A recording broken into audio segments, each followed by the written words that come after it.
The train had been moving for 11 days. Not steadily, it stopped, sometimes for hours, on sidings while other trains passed, and there was no way to know from inside the car where you were or how much further you had to go or what was at the end of the journey. The car was a converted cattle wagon. 70 people were inside it. There was a single barred window near the roof, and a hole in the floor for sanitation, and a wooden shelf along one wall that served as a sleeping platform for the people who had claimed it in the first hours, and who had defended that claim since. A man named Ivan had not claimed a shelf. He had arrived at the loading point disoriented. The arrest, the interrogation, the conviction, the sentence had all happened in a span of 3 weeks, and he was still in the particular dazed state of someone whose world had changed faster than comprehension could follow. By the time he understood what the shelf meant, it was taken. He had been sleeping on the floor for 11 days. The floor of the cattle car was wet. He did not know with what. He had stopped thinking about it on day 3. Welcome to Dull Tales. I'm glad you're here tonight, and I want to be honest with you up front, as I was at the beginning of the Irish famine episode. This one is heavy. The Soviet Gulag, the system of forced labor camps that operated in the USSR from the 1920s through the 1950s at its peak, killed somewhere between 1.5 and 1.8 million people in the camps themselves, and many more in the arrest and transit processes. At its peak in the late 1940s, the Gulag held approximately 1.5 to 1.8 million people simultaneously, with millions more passing through over the decades of its operation. We are going to be inside that system tonight.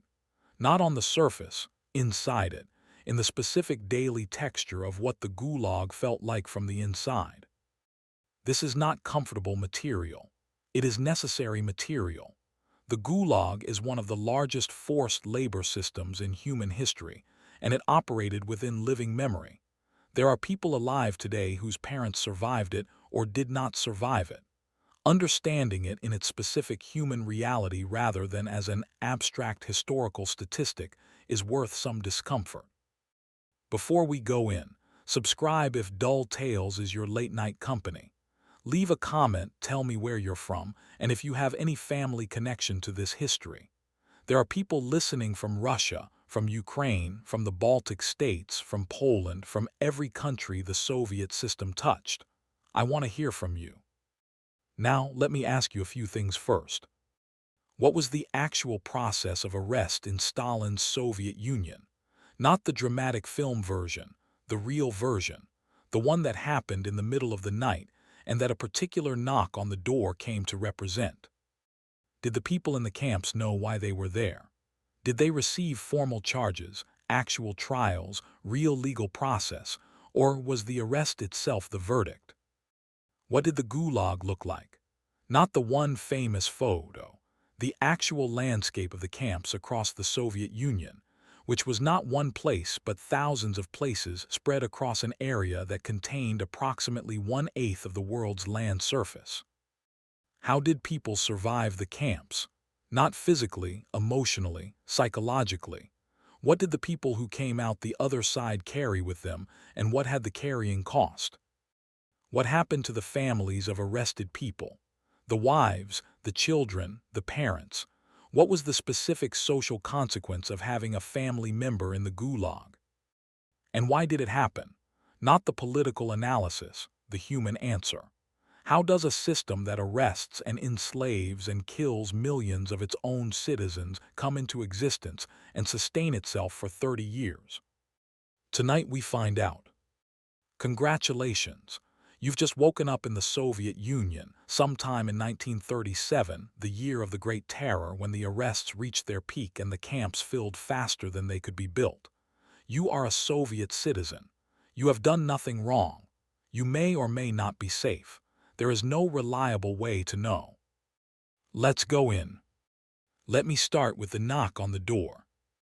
The knock on the door in the middle of the night became one of the defining images of Stalinist terror for the people who lived through it.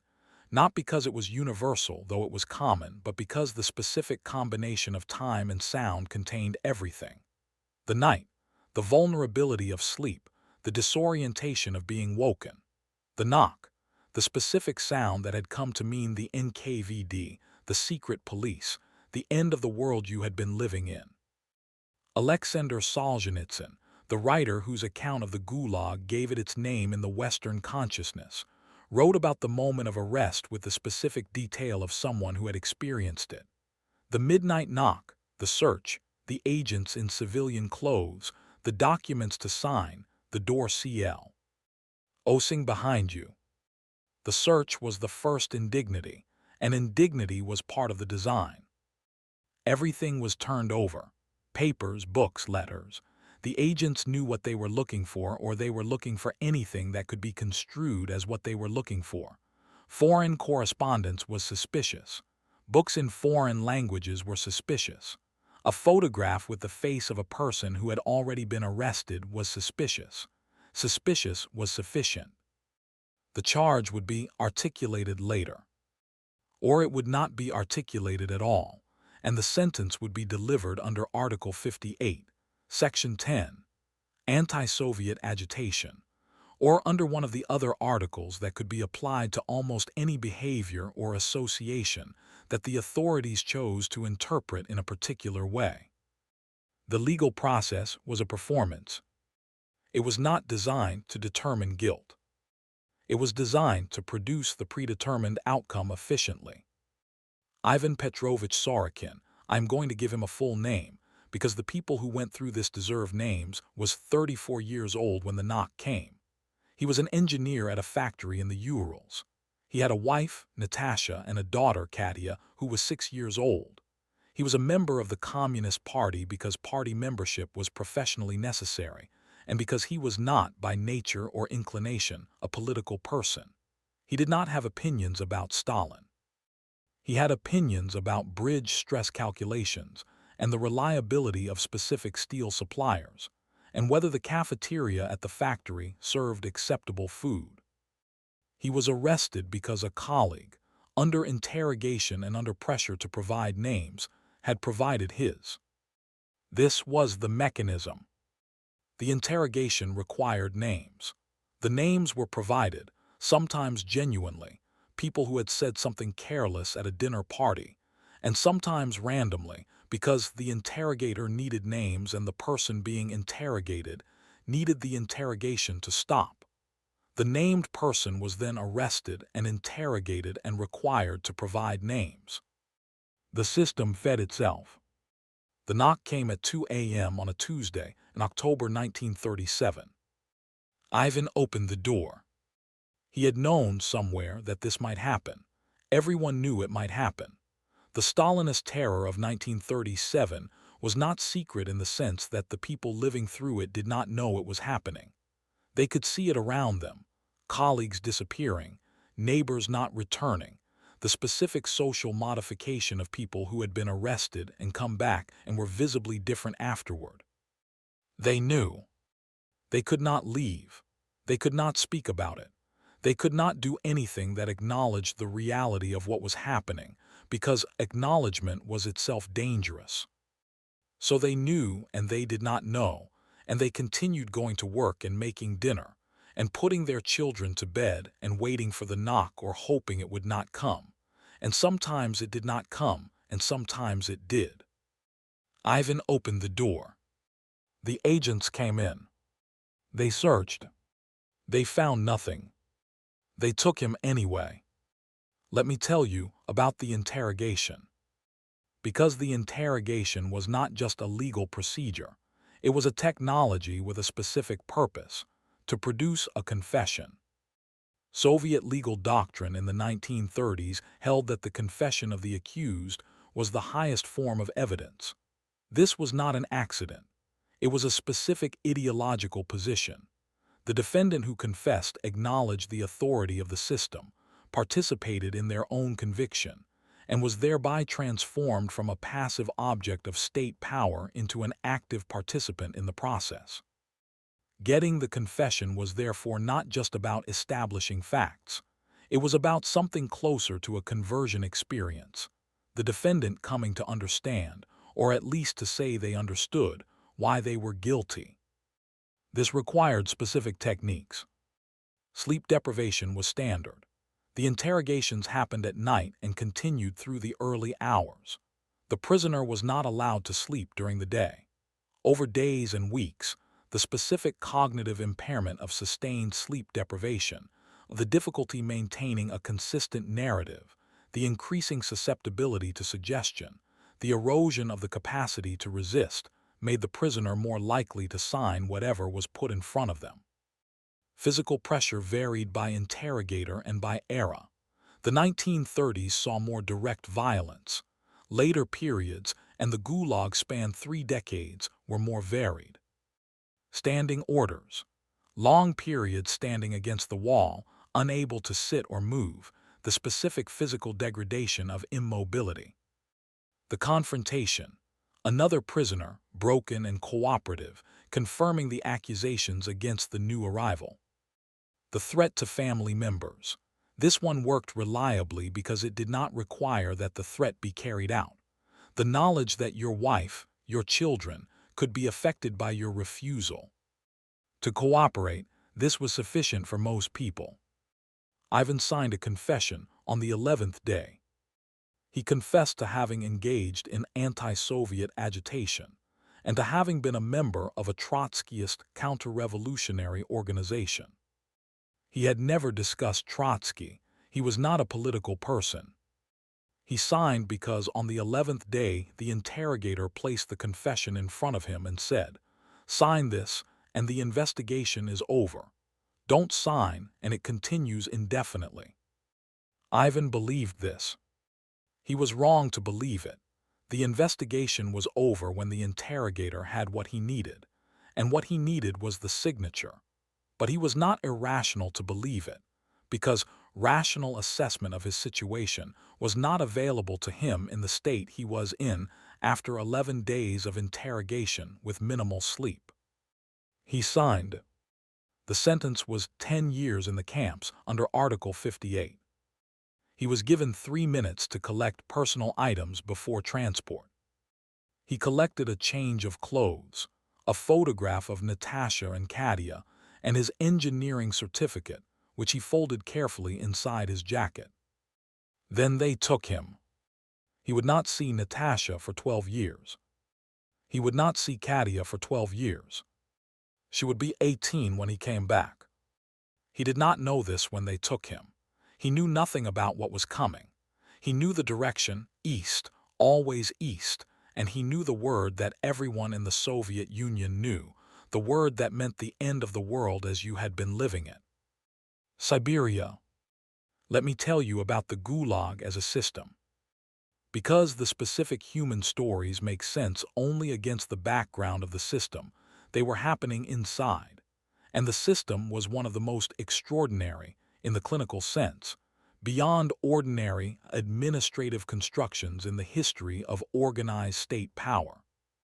The Gulag, Glavnoy Upravleniy Ispravitelno Trudovik Lagery, the main directorate of corrective labor camps, was not a single place. It was an administrative system that managed thousands of individual camps spread across the Soviet Union. Siberia, the Russian Far East, Kazakhstan, the Arctic Circle, Central Asia, the Caucasus. The camps were everywhere that the Soviet Union's enormous territory extended, and they were especially concentrated in the inhospitable places, because those were the places where the prisoners could be used for the work the Soviet economy needed done, and where escape was least possible. Building railways in the permafrost, mining gold and coal in the Arctic Circle, logging in Siberia, constructing canals, digging mines. The Gulag was an economic system as much as a punitive one. The prisoners were labor, cheap labor, the cheapest possible labor, and the projects they were used for were genuine economic infrastructure projects that the Soviet leadership needed built. The White Sea Canal, the Kolyma gold fields, the Norilsk nickel mines, the railway to nowhere that became known as the Dead Road, the bones of the workers who built it left in the permafrost when the project was abandoned. These are not metaphors. These are specific places that specific people were worked to death building. The Gulag at its peak, the late 1940s, held somewhere between 1.5 and 1.8 million prisoners simultaneously. Over the full period of the Gulag's operation, somewhere between 18 and 20 million people passed through it. The mortality rate varied by period, by location, and by the specific conditions of individual camps, but the worst years, 1942 to 1943, when food rations were cut to keep the frontline army fed, saw death rates in some camps of 20 to 30% annually. This is what Ivan was traveling toward on the cattle car. For 11 days. In the wet. Let me tell you about arrival. The train stopped. Not at a station, at a siding, in a landscape that Ivan, looking through the barred window near the roof of the cattle car, identified as completely unlike anything he had seen before. Trees in every direction, enormous, old, close together. Snow on the ground, though it was only November. The specific gray of a Siberian November sky that has a quality unlike any other gray, flatter, more total, the sky that has removed itself from the warmth-providing business entirely. They were ordered out of the car. The order came from guards who were not gentle about the ordering. The people who had been in the car for 11 days stumbled out into the cold. Several people fell. The guards did not help them up. They stood in the snow. They were counted. The counting took a long time because the guards counted wrong twice and had to recount. Standing in the snow while the guards worked out their arithmetic was the first specific experience of the specific quality of Gulag time, which was the specific quality of time that belongs to other people and over which you have no control, and in which your needs and your physical state are not relevant information. They walked. The distance from the siding to the camp was approximately 3 kilometers through the forest on a path that was not a road. The path was marked by the footprints of previous arrivals. Several people fell on the path. They were helped up by other prisoners, not by guards. The camp appeared through the trees. It was surrounded by barbed wire. There was a watchtower. There was a gate with a sign. The sign said, in Russian, something about labor and rehabilitation and the socialist state's commitment to the improvement of the worker. Ivan read the sign. He had been an engineer. He had a specific, habitual relationship with the precise meaning of words. He read the sign and he understood, with the specific clarity that exhaustion sometimes produces, exactly what the sign meant, and exactly what the sign was saying, and exactly how far apart those two things were. He walked through the gate. Let me tell you about the camp. The specific camp where Ivan arrived, one of the thousands that operated under the Gulag system at various times, was in the Siberian taiga, the vast boreal forest that covers an enormous portion of Russia. It was a logging camp. The prisoners would cut trees in the surrounding forest, which would be processed into lumber and transported by the railway that followed the river to the nearest town. The camp had a perimeter of barbed wire in 2 rows with a clear zone between them. The watchtowers at the corners were manned around the clock. Attempting to cross the clear zone between the wire rows was understood by everyone to result in being shot by the tower guards without warning. Inside the perimeter, barracks. The barracks were wooden buildings constructed by previous waves of prisoners, minimal in their construction in the specific way of buildings built quickly under constraint by people who were not building them for themselves. They had walls and a roof and bunks in 2 or 3 tiers along the sides, and a stove in the center that was kept going through the night, but that did not adequately heat the building in the serious winter cold. Ivan was assigned a bunk. The bunk was a wooden platform with a straw mattress. There was a blanket. The blanket had been used by previous occupants and had the specific texture of something that had absorbed a great deal of human difficulty. Ivan had no alternative to the blanket. He used the blanket. The bunk above his was occupied by a man named Gennady, who was a former bookkeeper from Leningrad who had been in the camp for 2 years, and who, in the specific manner of someone who has survived 2 years in a system, communicated the essential information to the new arrival efficiently and without sentimentality.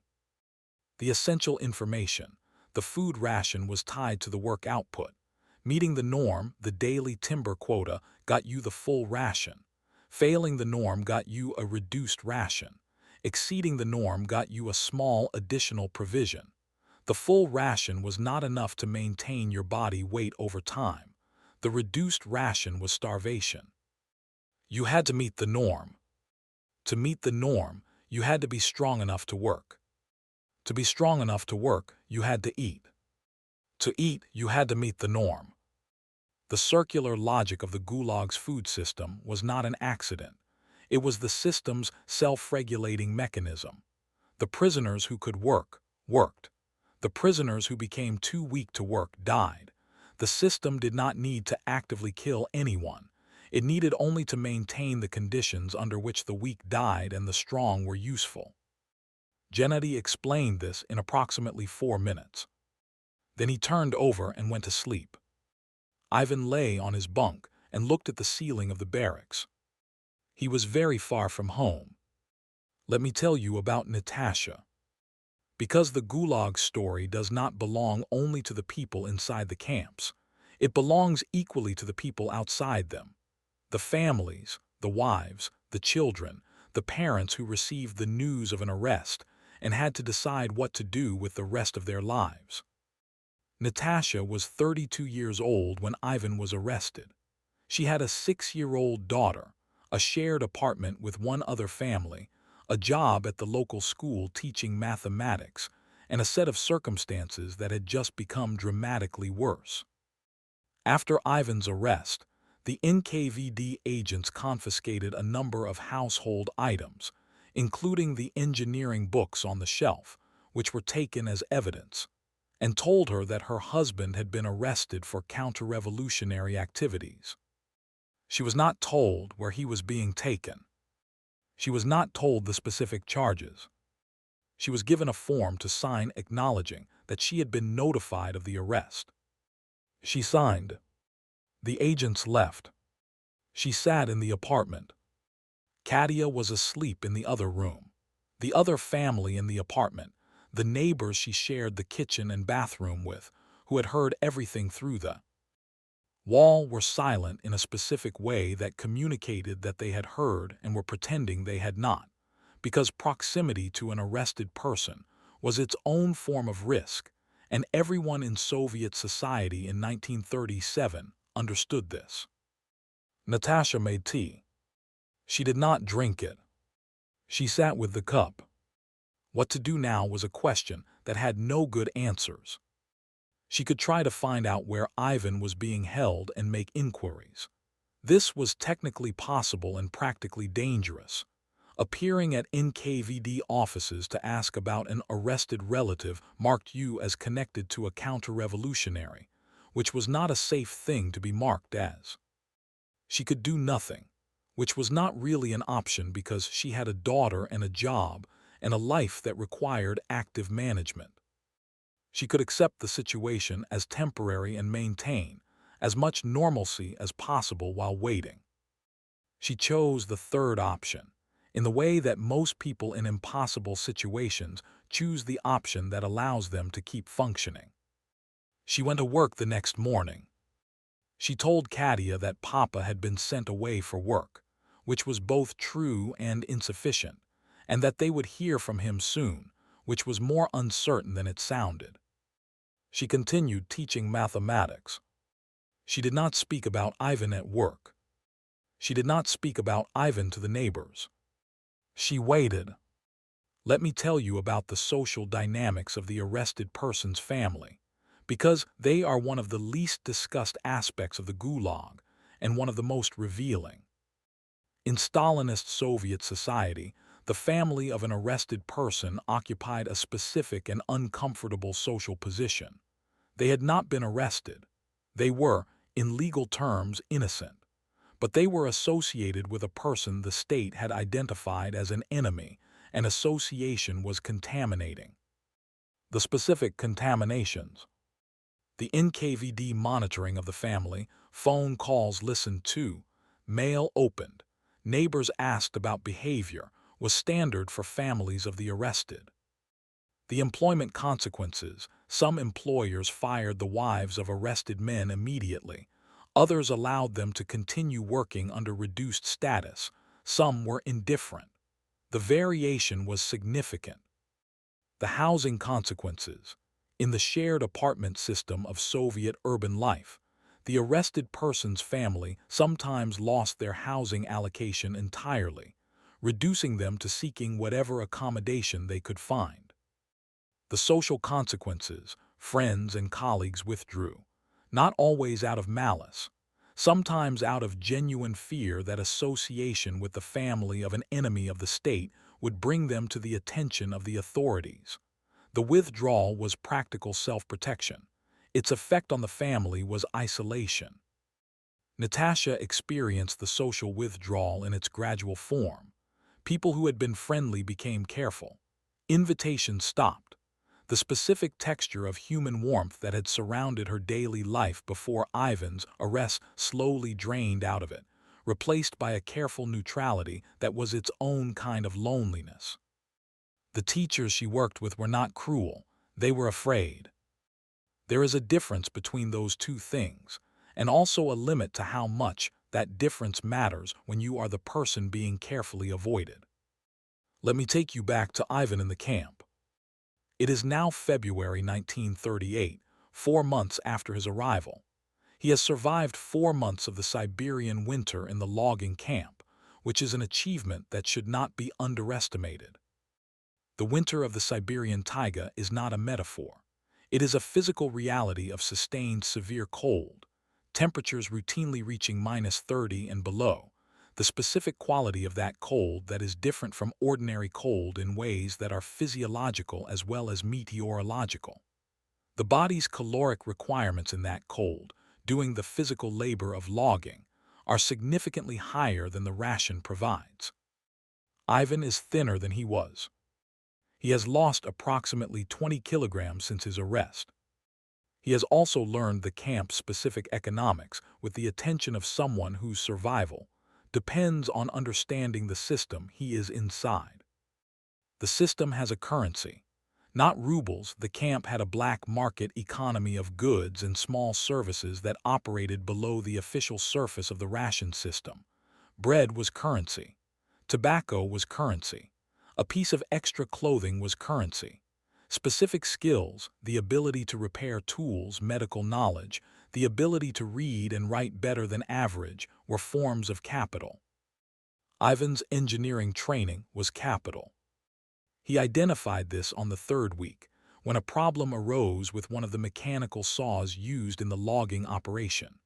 The guard responsible for the equipment was going to be reprimanded if the saw remained out of service. Ivan, who understood mechanical systems, watched the guard trying to fix the saw for 2 hours and then said, "I can fix that." The guard looked at him with the specific calculating expression of a Gulag guard looking at a prisoner who has just offered something potentially useful. Ivan fixed the saw. The guard did not offer him anything in return. But thereafter, when the equipment broke, and in the conditions of the Siberian logging camp, the equipment broke regularly, someone came to get Ivan. He fixed things. He became useful. Being useful was the closest thing available to safety in the Gulag. This is one of the more complicated truths of the system. Survival often required a form of cooperation with it. The prisoner who made themselves useful to the camp's functioning was more likely to survive than the prisoner who refused all accommodation. This was not collaboration in the full sense. It was the specific moral compromise of impossible circumstances, the choice between survival and the purity of total resistance. Ivan chose survival. He was not wrong to choose it. He also knew, somewhere, that his choosing it made him something he had not been before. He thought about this occasionally. Then he went back to fixing the saw. Let me tell you about what the people in the camps ate. Because the food of the Gulag is as central to understanding it as the food of the Irish famine was central to understanding that, what people ate, and what happened when they could not eat enough, is the basic material of the story. The standard ration in a Gulag camp was calculated in grams, which tells you something about the precision of the insufficiency. Bread, the black bread that was the primary caloric source, was rationed by weight. The basic norm was 400 to 600 grams of bread per day for a working prisoner, with supplements of thin soup twice a day and a small additional provision for norm exceeding 400 to 600 grams of bread. The caloric content of 600 grams of dark bread is approximately 1,400 to 1,500 calories. A man doing hard physical labor in severe cold requires approximately 4,000 to 5,000 calories per day to maintain body weight. The gap between those two numbers is the gap between surviving and dying slowly. The ration was not designed to be fatal. It was designed to be sufficient for a body that was not working very hard and was not in very cold conditions. Applied to the conditions of the Siberian labor camps in winter, it produced a slow attrition. The camps with the worst mortality, Kolyma, in particular, the gold mining complex in the Russian Far East, had the worst combination of extreme cold, extreme labor, and minimal ration. The death rates at Kolyma in the early 1940s were, by the estimates of the most thorough historians of the Gulag, catastrophic. Solzhenitsyn estimated, and other researchers have broadly confirmed, that the mortality rate at the worst Kolyma camps in 1942 to 1943 approached and sometimes exceeded 30% annually. Ivan's camp was not Kolyma. This was significant. The variation between camps was enormous, and the specific camp where you were placed was a determining factor in your survival prospects in a way that had nothing to do with what you had done or who you were. It was a matter of which camp the administrative system sent you to, which was effectively random from the prisoner's perspective. Some people were sent to Kolyma and died. Some people were sent to camps closer to populated areas with better supply chains and less extreme climates and survived. Ivan was in Siberia, which was serious, but it was not Kolyma. He survived, eating 600 grams of bread and thin soup, and whatever supplementary nutrition he could obtain through the camp's informal economy, doing physical labor in conditions that required 4 times the nutrition available, losing weight steadily, he survived. Because he was 34 years old at arrest and in reasonable health. Because he had become useful. Because he was not sent to Kolyma. Because of 1,000 small specific circumstances that could have been different and were not. The people who died at Kolyma and at the other worst camps died because of the same kind of specific circumstances.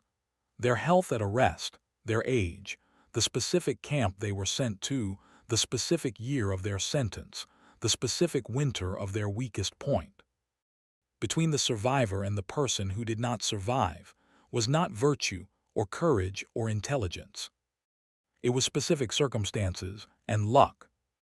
Let me take you to a different kind of prisoner. Because the Gulag was not populated solely by people like Ivan, the innocent swept up in the terror's indiscriminate net. It also held genuine political dissidents, people who had actually criticized the regime, and who understood exactly why they were there even if they disputed the justice of it. It held criminals serving sentences for ordinary offenses who had been swept into the same administrative system as the political prisoners. And it held people who had committed what the system defined as crimes. Late arrivals to work, theft of grain, a dozen varieties of behavior that, in a different political context, would not have warranted anything near the sentences they received. The mixing of these populations was itself a feature of the system. The common criminals, the blatni, as they were called in the camp argot, occupied a specific social position in the Gulag hierarchy. They were, in many camps, the dominant group in the prisoner society, organized into their own criminal hierarchy, using violence to take what they wanted from the weaker prisoners, sometimes protected by or in collusion with corrupt guards. The political prisoners, the 58s, named for Article 58 under which most of them were sentenced, were at the bottom of the prisoner hierarchy in many camps. They had no criminal organization, no solidarity network, no experience with the specific social dynamics of criminal populations.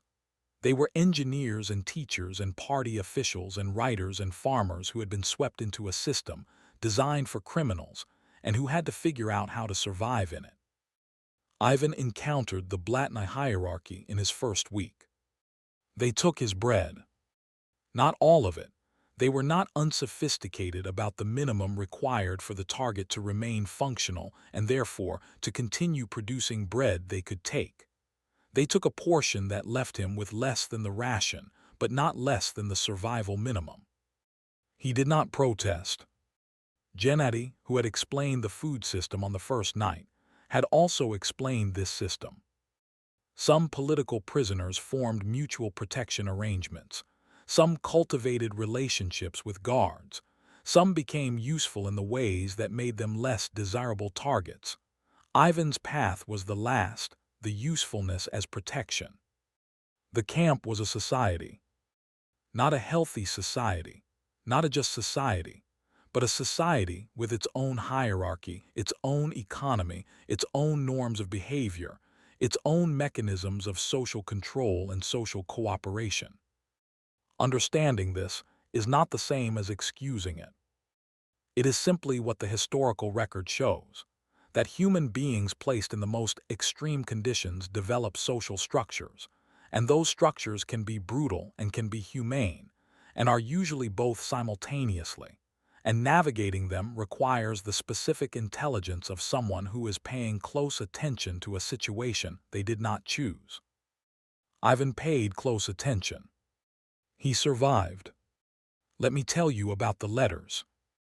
Because the Gulag permitted, with significant restrictions, correspondence between prisoners and their families, and the letters that passed between Ivan and Natasha over the years of his sentence are a form of historical document that gives us the specific texture of the separation.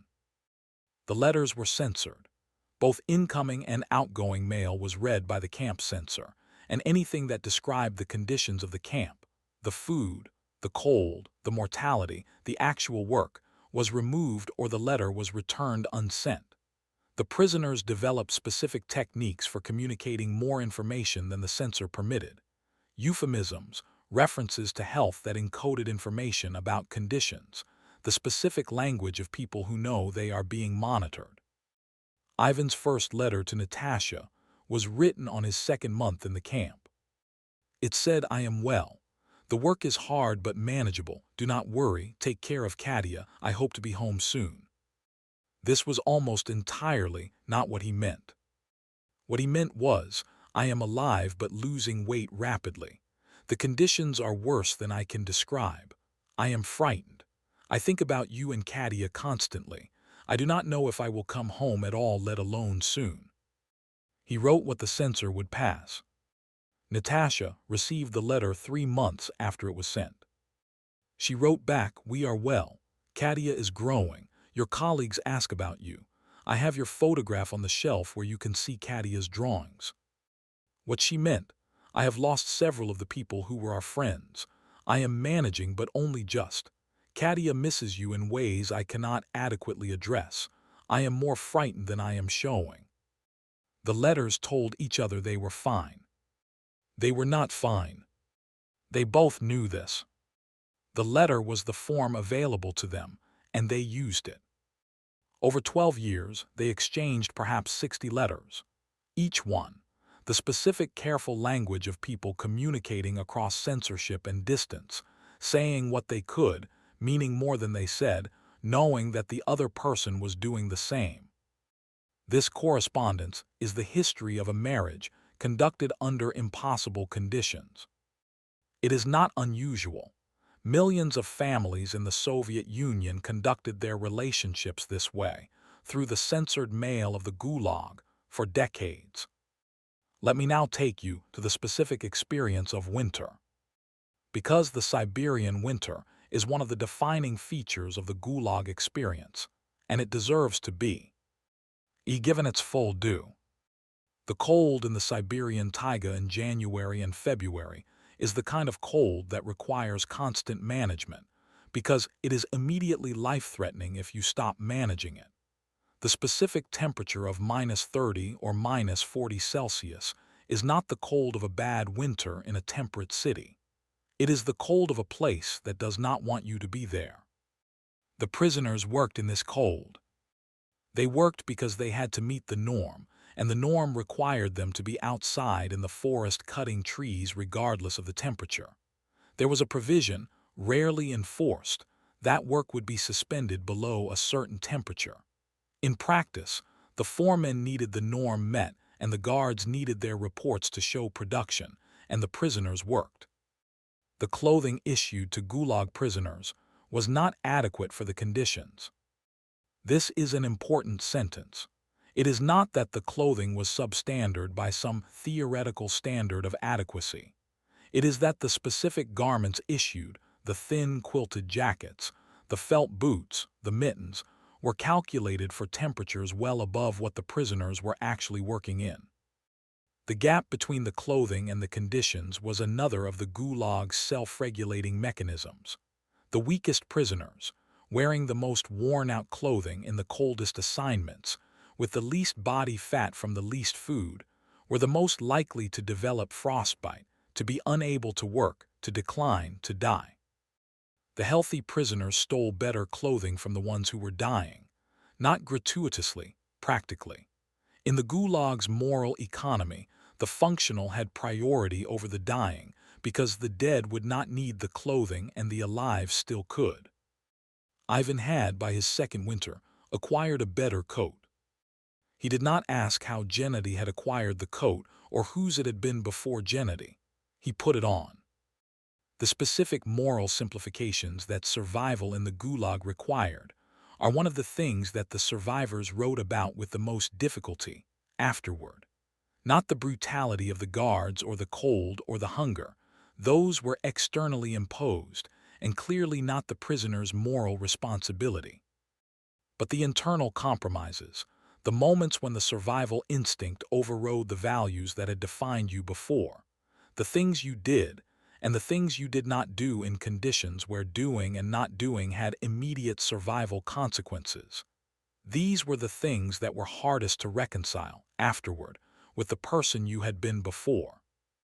Ivan knew this. He thought about it on the cold nights in the barracks when he was not too tired to think about anything. He put on the coat. He survived.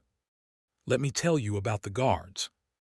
Because the guards are one of the categories of human beings that the Gulag produced that requires attention, because they are neither the simple monsters of one account nor the helpless instruments of another. The Gulag's guards were Soviet citizens who had been assigned to this work. Some volunteered because the assignment came with better rations and better pay than comparable civilian work. Some were assigned because of skills, shooting ability, physical fitness, that matched the requirements.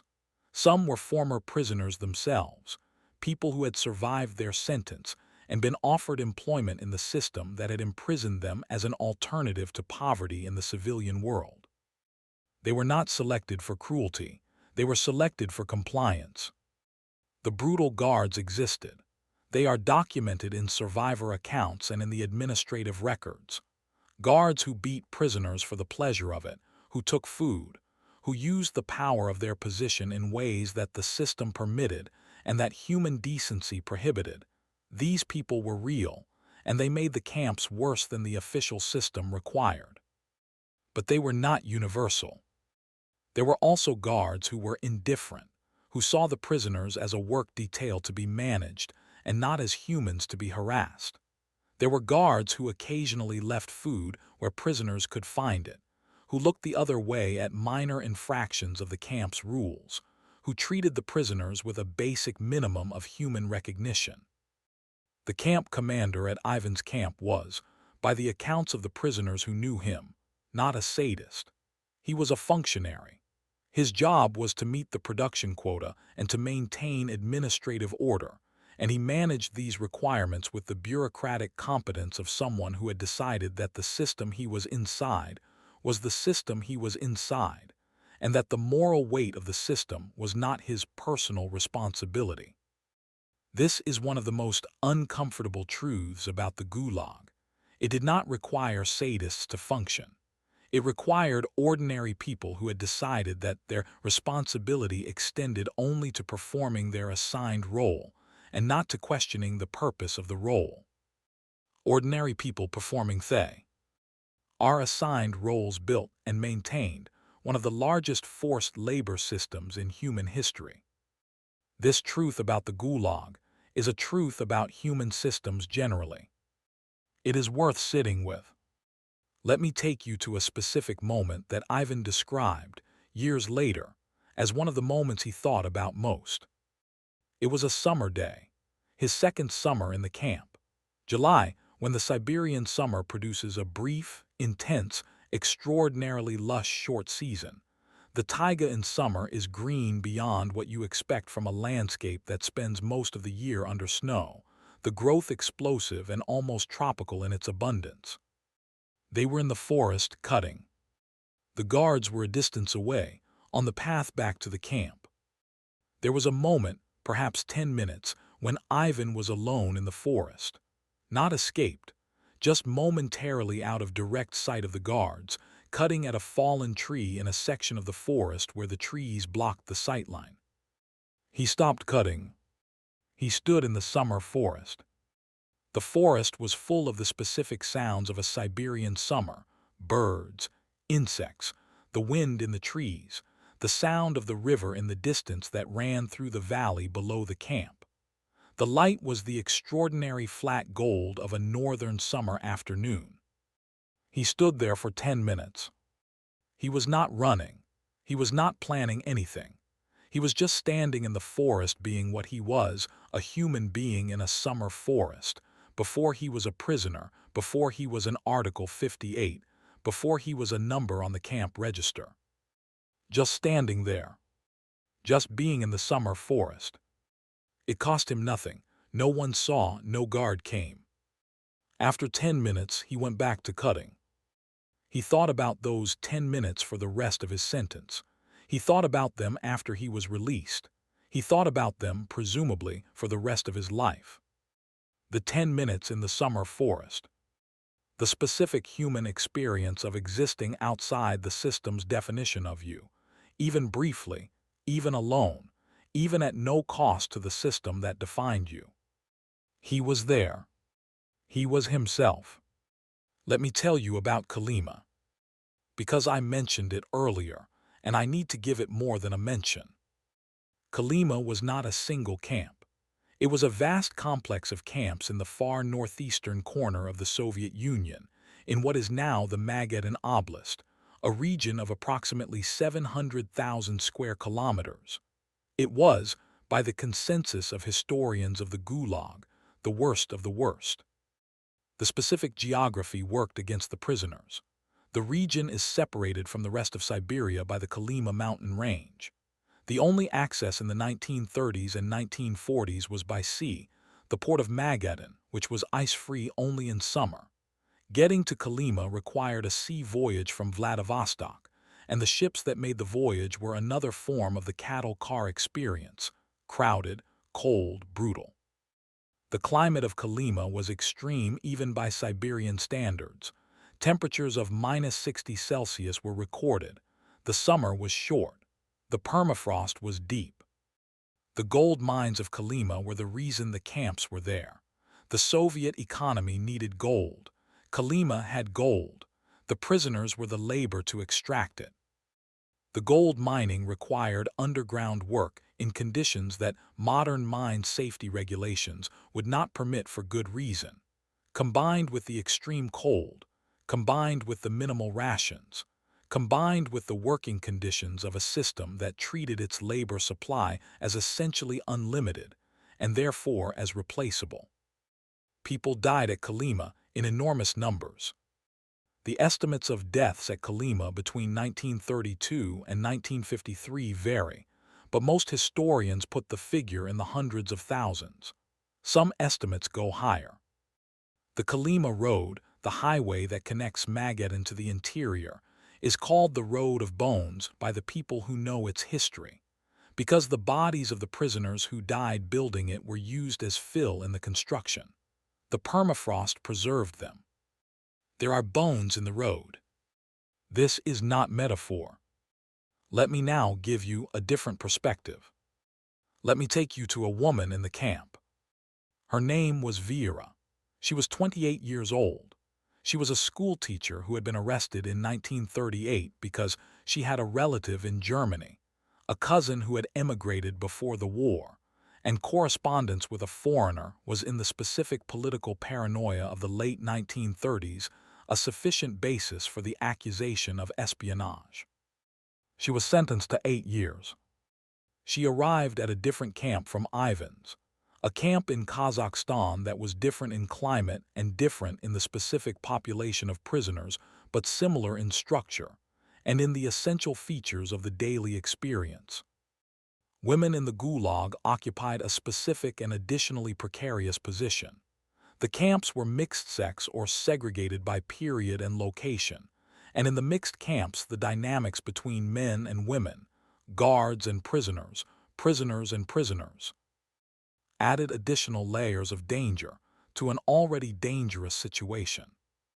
The literature of the women's experience in the Gulag, the memoirs of Eugenia Ginsburg, of Hava Volovich, of others, documents a world that is recognizably the same as the men's experience in its basic features, and that contains additional specific vulnerabilities.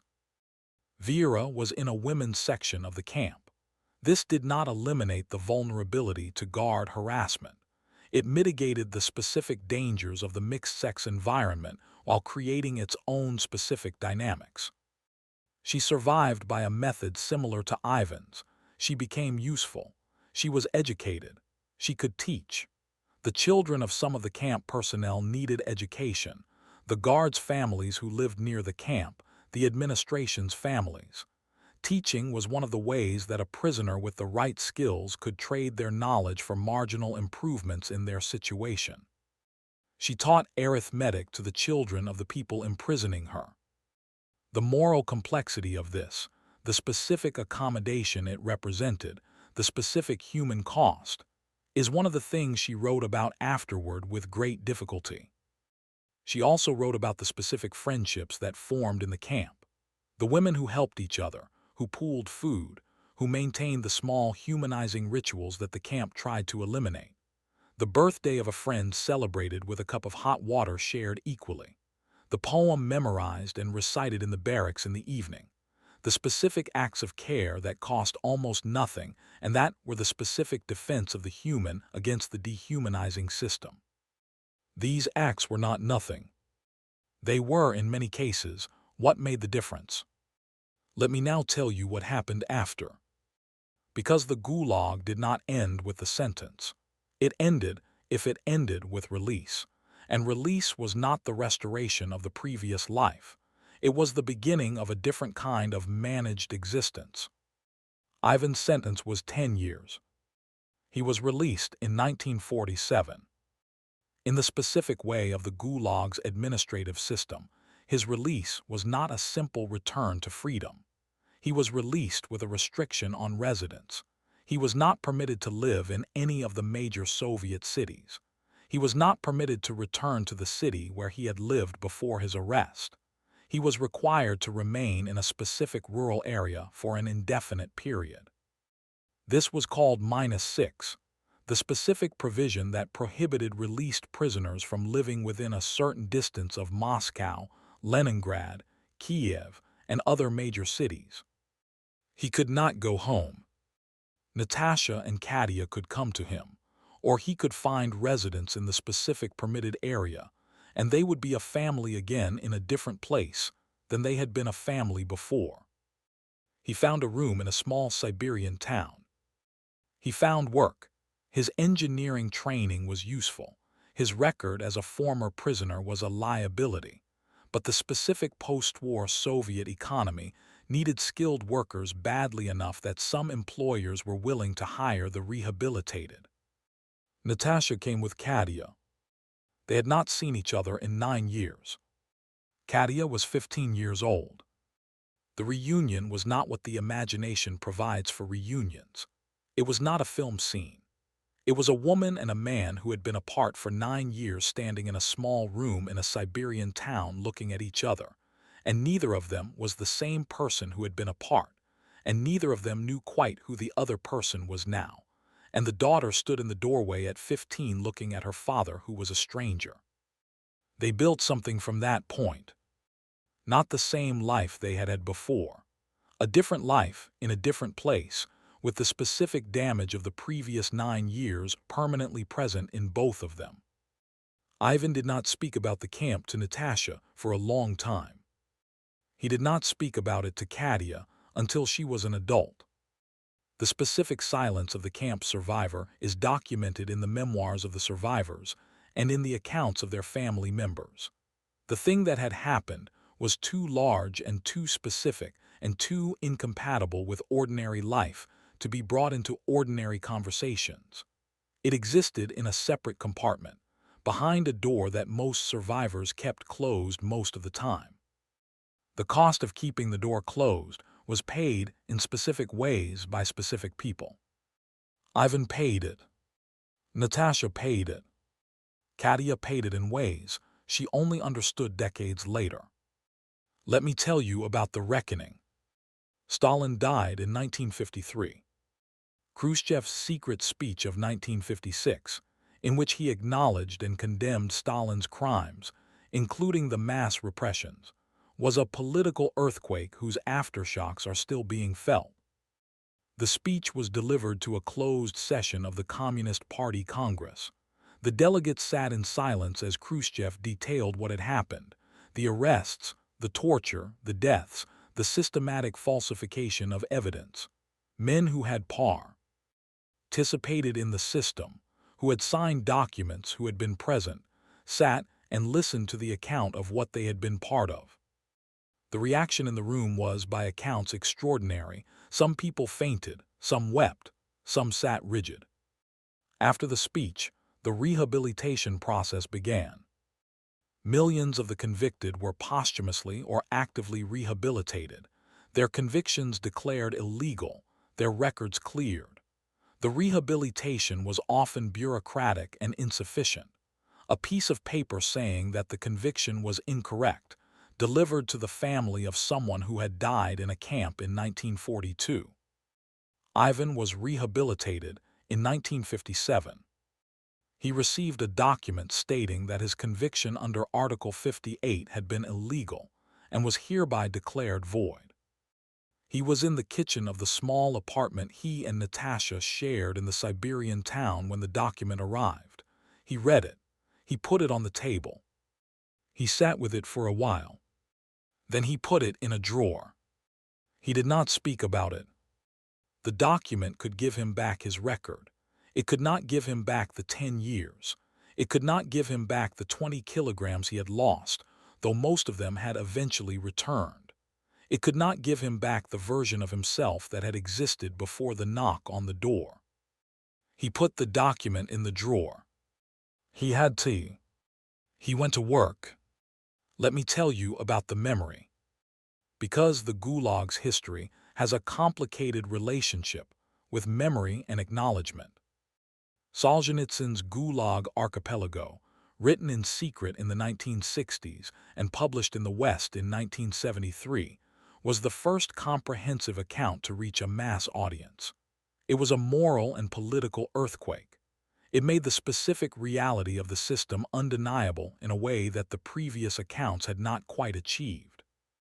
In the Soviet Union itself, the open acknowledgement of the Gulag's scale and character went through periods of different restriction. Under Khrushchev, some opening. Under Brezhnev, reclosure. Under Gorbachev, the opening of glasnost and the beginning of the more comprehensive reckoning. The Memorial Organization, founded in the Soviet Union in 1989, dedicated itself to documenting the Gulag's history, collecting survivor testimonies, identifying camp locations, recording names. It built a database of the victims that runs to millions of entries. It was one of the most important historical preservation projects of the late 20th century. In 2021, the Russian government declared Memorial a foreign agent. In 2022, it was liquidated. The reckoning that had begun in 1956 had not been completed. The completion remains in progress. Sleep if you're ready. You have been in the Soviet Union tonight, in the cattle car in the night, in the camp in the Siberian winter, in the barracks with Gennady's practical advice, in the summer forest for 10 minutes, in Natasha's kitchen in the apartment after the arrest, in the rehabilitation document that Ivan put in a drawer. The people who lived through the Gulag were specific human beings, not symbols, not statistics, not historical abstractions. Ivan, 34 years old, engineering certificate folded inside his jacket, arrested for nothing. Natasha, making tea in the apartment after the agents left, sitting with the cup she did not drink. Vera, teaching arithmetic to the children of the people imprisoning her, surviving by the one thing she had that was useful. Gennady, explaining the system in 4 minutes on the first night, then turning over and going to sleep. The people at Kolyma who did not come back. The Memorial Organization's database of names, millions of entries, the project of not forgetting that the state tried to stop. These are real. The cold was real. The bread was real. The summer forest was real, and the 10 minutes of standing in it were real, and the specific human need they met, to exist outside the system's definition of you, even briefly, was real. And the door Ivan kept mostly closed for the rest of his life was real, and what was behind it was real, and the people who knew there was a door and did not ask what was behind it, because the asking would have cost him something he could not afford, they were real too. We do not forget. We carry it. We tell it. Sleep. Good night. Thank you for being here for this. Subscribe, like, leave a comment. Tell me if you have family in this history. Tell me where you're from. Next time, medieval nuns. The women who were put into convents by political necessity and built extraordinary institutions. Quieter than tonight. Much quieter. But tonight, the cattle car, the taiga, the bread, the summer forest. Good night. Let me give you more of the world inside the camp, because the daily texture of that world is the most important thing, and we have only begun to describe it. Let me take you to the morning. The morning in a Gulag camp began before dawn. A bell or someone banging on metal, a specific sound that said, "Get up, the day has started, the system requires your body to be vertical and moving toward the gate." The getting up was its own daily confrontation with what you were. The body in the morning, after sleeping on a wooden bunk in the cold barracks, was not rested in the way that a body should be rested after sleep. It was stiff from the cold, stiff from the hard surface, stiff from the specific physical accumulation of the previous day's work. The body that presented itself to the morning in the Gulag was a body that had already been used and was being asked to start again. You got up. You stood in the roll call. The roll call was the daily ritual of the camp's administrative authority. Every prisoner counted, every name called, the full bureaucratic confirmation that the system's inventory was intact. It happened in all weather. The cold of January and the mosquito swarms of July were irrelevant to the roll call schedule. You stood in the roll call. Then you ate. The morning meal was thin soup or a portion of the daily bread or sometimes both, depending on the camp's supply situation and the specific day's ration calculation. Then you march to work. The march to the work site through the gate, past the guards, into the surrounding forest or the mine or the construction project that the camp existed to service, was conducted in columns, counted again, documented. Then the work. The work of the logging camp was specific and physically demanding, felling trees with axes and two-person handsaws, limbing the fallen trees, cutting them to length, carrying or dragging the sections to the collection point where they could be assembled for transport. The specific effort of each of these tasks, in cold and inadequate nutrition, is the specific physical reality of the Gulag labor. An axe in cold weather behaves differently from an axe in temperate conditions. The metal is more brittle. The handles are more likely to crack. The body doing the swinging is less efficient, burning more energy to maintain temperature, operating at reduced muscular efficiency in the cold. The handsaw required two people working in coordination. If one prisoner was weaker, slower, less capable, the other absorbed more of the work. This created a specific social dynamic, the stronger prisoner needing the weaker one to pull their weight, literally. The weakening of one affected both. The camp's food system that was starving both of them had created a situation where they depended on each other's diminishing capacity.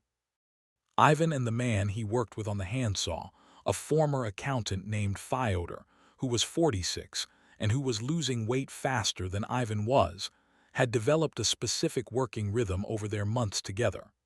They did not speak much while working. They had learned the other's pace, the natural rhythm of the saw's movement, the specific breathing pattern of sustained effort in the cold. Fyodor died in the third winter. Not dramatically. He went to the camp infirmary with fever and cold-damaged lungs and did not come back. Ivan worked with a different partner after that. He did not speak about Fyodor. He thought about him occasionally. The specific grief of the Gulag, for the people who died there, for the relationships formed in extreme circumstances and then ended by the system's attrition, is documented in the survivor literature as one of the heaviest things carried out. You formed relationships in the camp because human beings form relationships everywhere. And then the relationships ended because the camp killed people, and the grief for those deaths was added to everything else you were already carrying. Let me tell you about the camp's internal economy in more detail. Because the informal economy of the Gulag was one of the places where the human capacity for adaptation and ingenuity was most visible, and it deserves more than a mention. The official economy of the camp was the ration system, bread and soup allocated by work output. But around and below, and through this official economy, ran a second economy of goods and services that the official system could not suppress. Tobacco was the primary currency. Tobacco makhorka, the rough Soviet tobacco product, was available to some prisoners through packages from home, through purchases from guards, through black market transactions. It was enormously valuable because a significant portion of the prison population smoked, and the specific craving of nicotine addiction in a context of extreme stress created a demand that bore no relationship to the official ration system's provisions. A portion of bread could be traded for tobacco. Tobacco could be traded for better placement on a work assignment. A better work assignment could be the difference between meeting the norm and not meeting it. The informal economy connected these elements in a network of transactions that the prisoners managed with. The specific calculating intelligence of people whose survival depended on the calculations. Ivan did not smoke. He had the specific advantage of not wanting what many people were giving their bread for. He held tobacco he received from packages. Natasha sent packages when she could, the packages subject to their own inspection and confiscation, and used it as currency in the ways that served him. He was not the camp's shrewdest economic operator, but he was attentive and he had resources that others lacked, and he used them without being predatory about it, which is a distinction that matters in the moral economy of a situation like this. The camp's economy had its own morality. It was not the same morality as the outside world's morality. The people who survived and the people who did not were sometimes distinguished by who had internalized the camp's moral economy and who had not, which is a way of saying, who had understood what was necessary in this place and done what was necessary, and who had not been able to make the adjustment. The inability to make the adjustment was not a moral failure in any simple sense. It was sometimes a function of age. Older prisoners, already weakened at arrival, sometimes could not adapt quickly enough to a new moral economy before the physical deterioration made adaptation irrelevant. It was sometimes a function of the specific values someone held, the specific things they could not do. There were religious prisoners who could not accept the camp's moral compromises. Some of them survived anyway, through luck or community or the specific grace of specific guards. Some of them did not. Ivan did not have strong religious beliefs. He had strong engineering training. He adapted. Let me now tell you about culture in the camps. Because the Gulag contained among its prisoners a significant proportion of the Soviet Union's educated and creative class, the writers and artists and musicians who had been swept into the system along with everyone else, and these people brought with them the specific tools of their professions. Literature was memorized and recited in the barracks. Not books, books were rarely available, and the books that existed were subject to confiscation. But poetry, which could be carried in the head, was a form of cultural survival that required no contraband. Prisoners recited poetry to each other. They composed new poems and shared them verbally, because writing them down would have been evidence. Music existed in the camps. Some prisoners had been musicians. Some camps had prisoner orchestras, not because the administration valued culture, but because music could serve administrative purposes, including playing marches for the work column's movement to and from the site. The prisoners who played in the orchestras had the specific advantage of being somewhat less cold and somewhat less hungry than the ones who did not, because the orchestra was an indoor assignment for at least part of the day. They also made music. In conditions that were designed to reduce human beings to units of labor, the making of music was a form of assertion that the human was not fully reducible. This is not a romantic statement. It is a practical observation about what people do in extreme conditions. The survivors consistently identify the maintenance of cultural life, the poetry, the music, the conversation that was more than logistical as one of the factors that sustained them. Not the only factor, not the determining factor in every case, but a factor. Being human in a system that was treating you as less than human, finding the specific moments and forms to assert the human dimension, was not a luxury. It was a survival strategy. Let me give you the release. Because the release from the camp was not the end of the Gulag's story for the individual. It was a transition to a different phase of the same managed existence. When Ivan was released in 1947, after 10 years, having not received any reduction for good behavior, the system not providing for such reductions in the standard way, he was given his personal possessions that had been in storage, the photograph of Natasha and Katya, creased from being inside his jacket for 10 years, the engineering certificate, still legible, a small sum of money corresponding to his wages over the period of his sentence, which in the Gulag's wage system was a sum that had been calculated at a rate designed to be insufficient for any purpose, the equivalent of almost nothing. He was given travel documents specifying the permitted area of residence.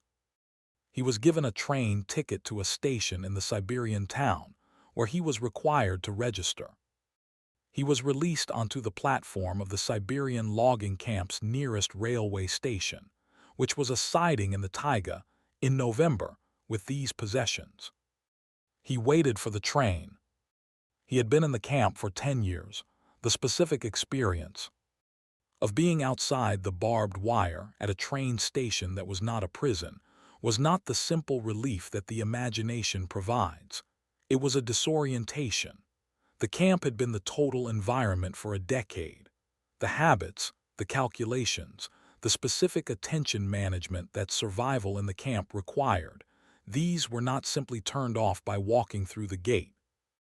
He waited for the train in the specific state of someone who has been released from a total institution and has not yet learned to be in the world that is not the institution. The train came.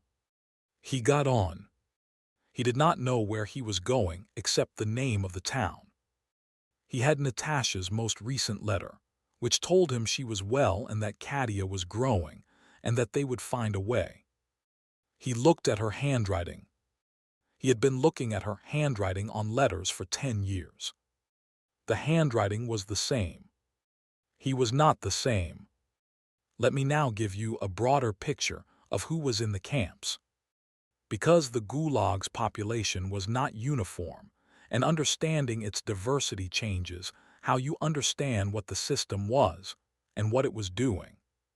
The Gulag held political prisoners under Article 58, the enormous category that encompassed everything from genuine political opposition to casual remarks overheard by informers to having the wrong family connections. Common criminals, thieves, murderers, people who had committed the ordinary crimes that exist in every society and who were serving their sentences alongside the political prisoners in a deliberate mixing that tended to disadvantage the political prisoners. People convicted of economic crimes, workers who had stolen from their workplace to feed their families, farmers who had hidden grain during collectivization, managers accused of sabotage for failing to meet production targets. People convicted of labor infractions. Being late to work 3 times was, under certain wartime regulations, sufficient for a criminal sentence. The workers who arrived at the factory a few minutes late and found themselves inside the Gulag's administrative system, because of it, represent one of the most extreme examples of the system's reach into ordinary life. POWs and their families, Soviet soldiers captured by the Germans and who survived German captivity were, on their return, treated with suspicion or worse. Having been captured was interpreted as possible collaboration. Some were sent to the camps. This is one of the more grotesque features of the period. Ethnic minorities, the deportations of entire peoples, the Chechen Ingush, the Volga Germans, the Crimean Tatars, the Koreans of the Soviet Far East, were conducted through the same administrative system that managed the Gulag, and the specific fates of these deported populations overlapped significantly with the camp population. These populations were not the same. They had different legal statuses, different typical sentences, different social positions within the camp hierarchy, but they were all inside the same system. The Gulag was not a uniform punishment for a uniform crime.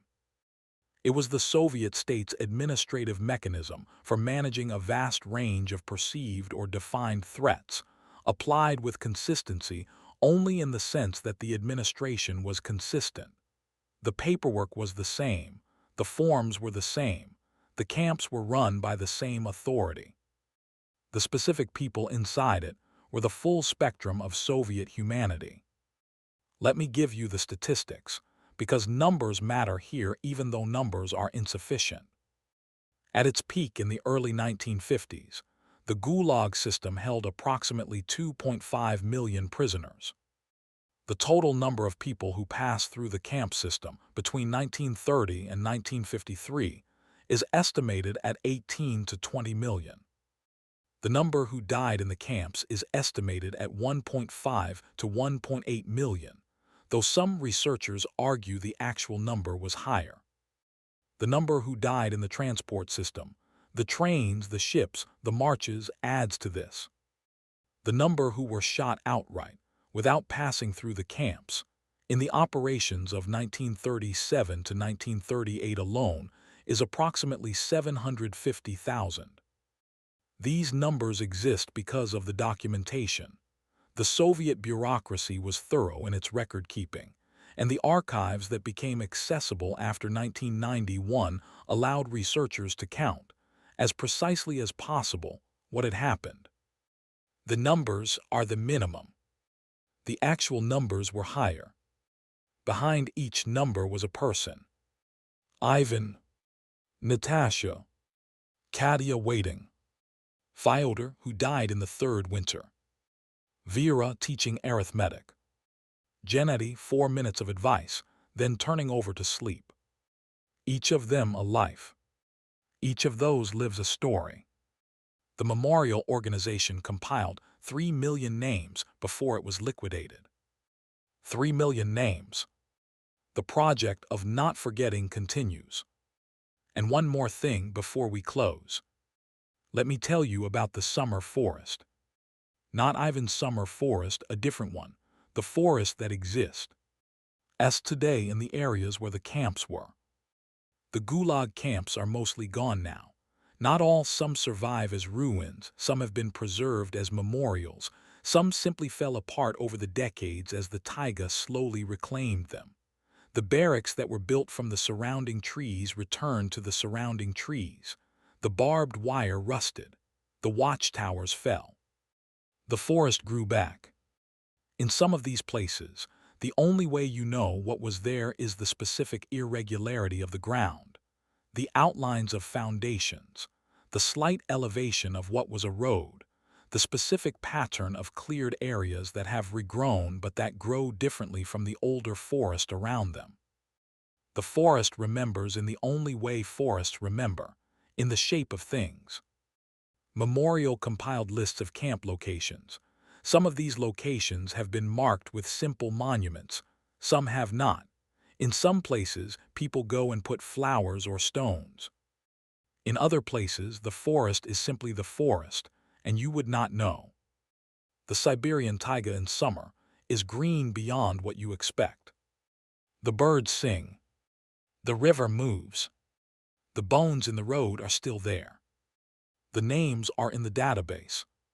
The forest grows. Sleep. Good night. Let me give you the world before the arrest.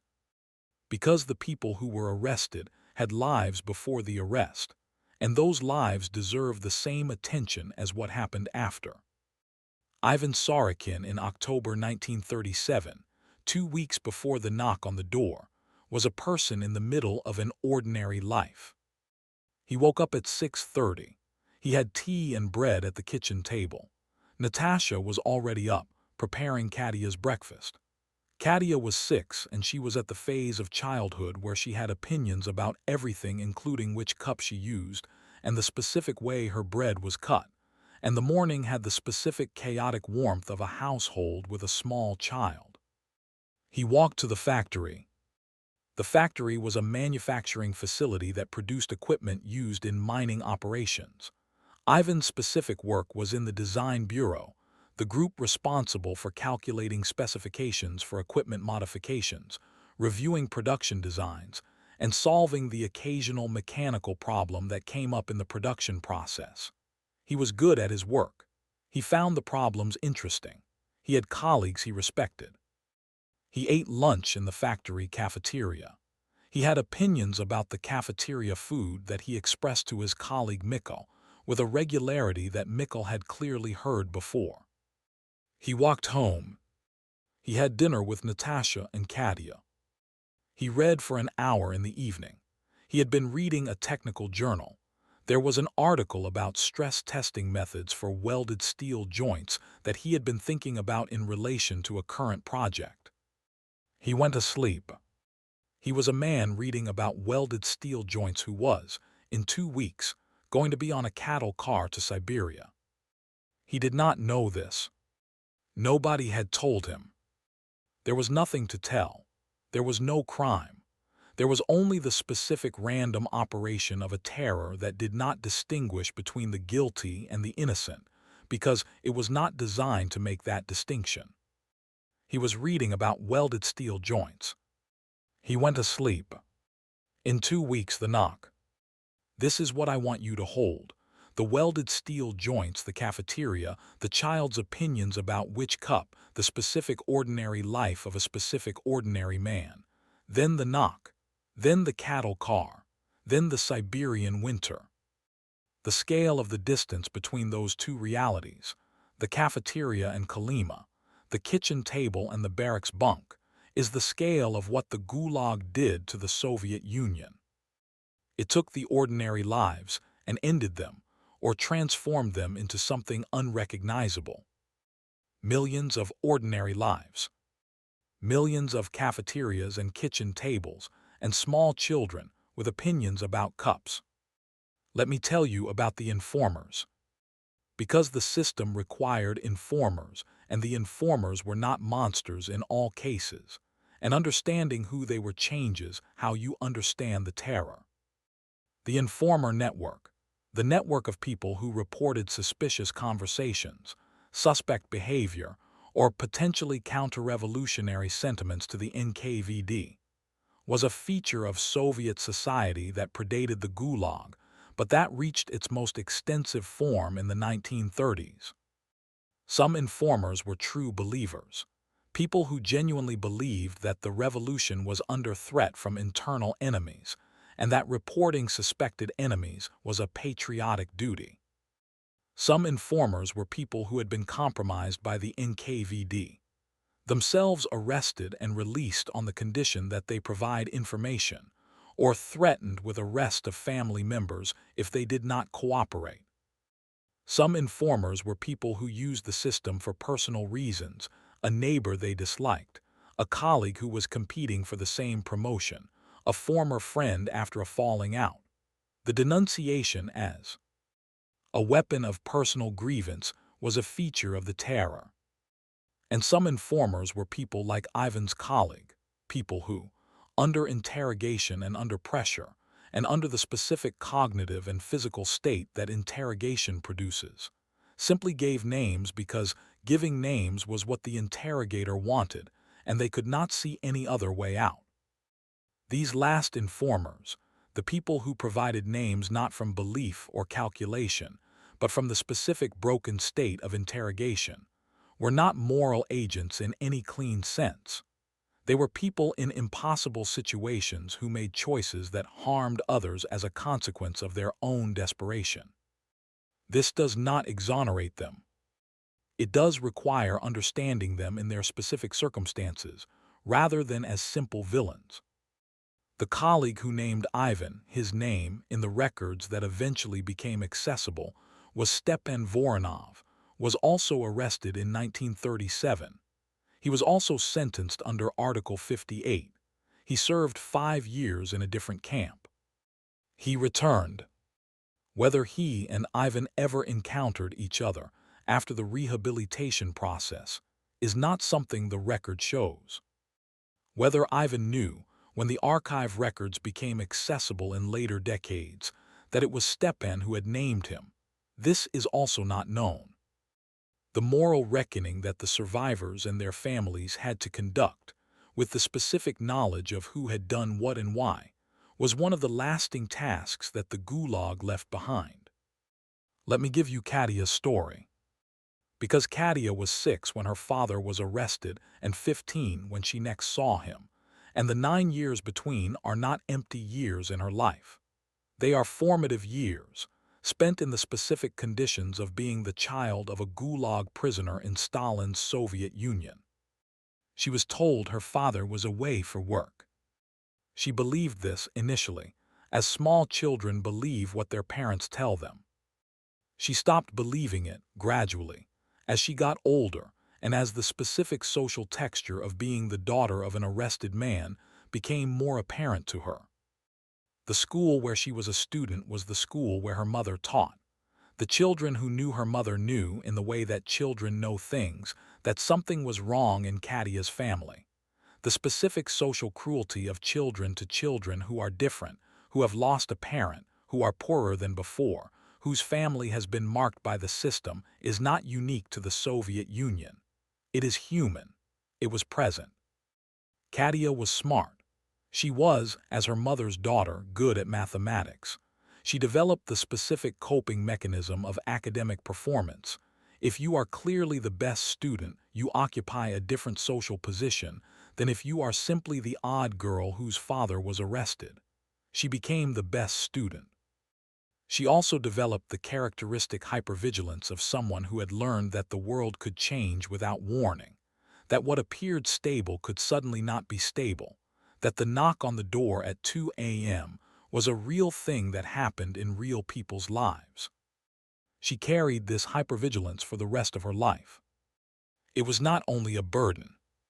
The specific attention to the stability of situations that it produced, the habit of monitoring for signs that things were not as they appeared, the refusal to take security for granted, was also a form of intelligence that served her in various circumstances.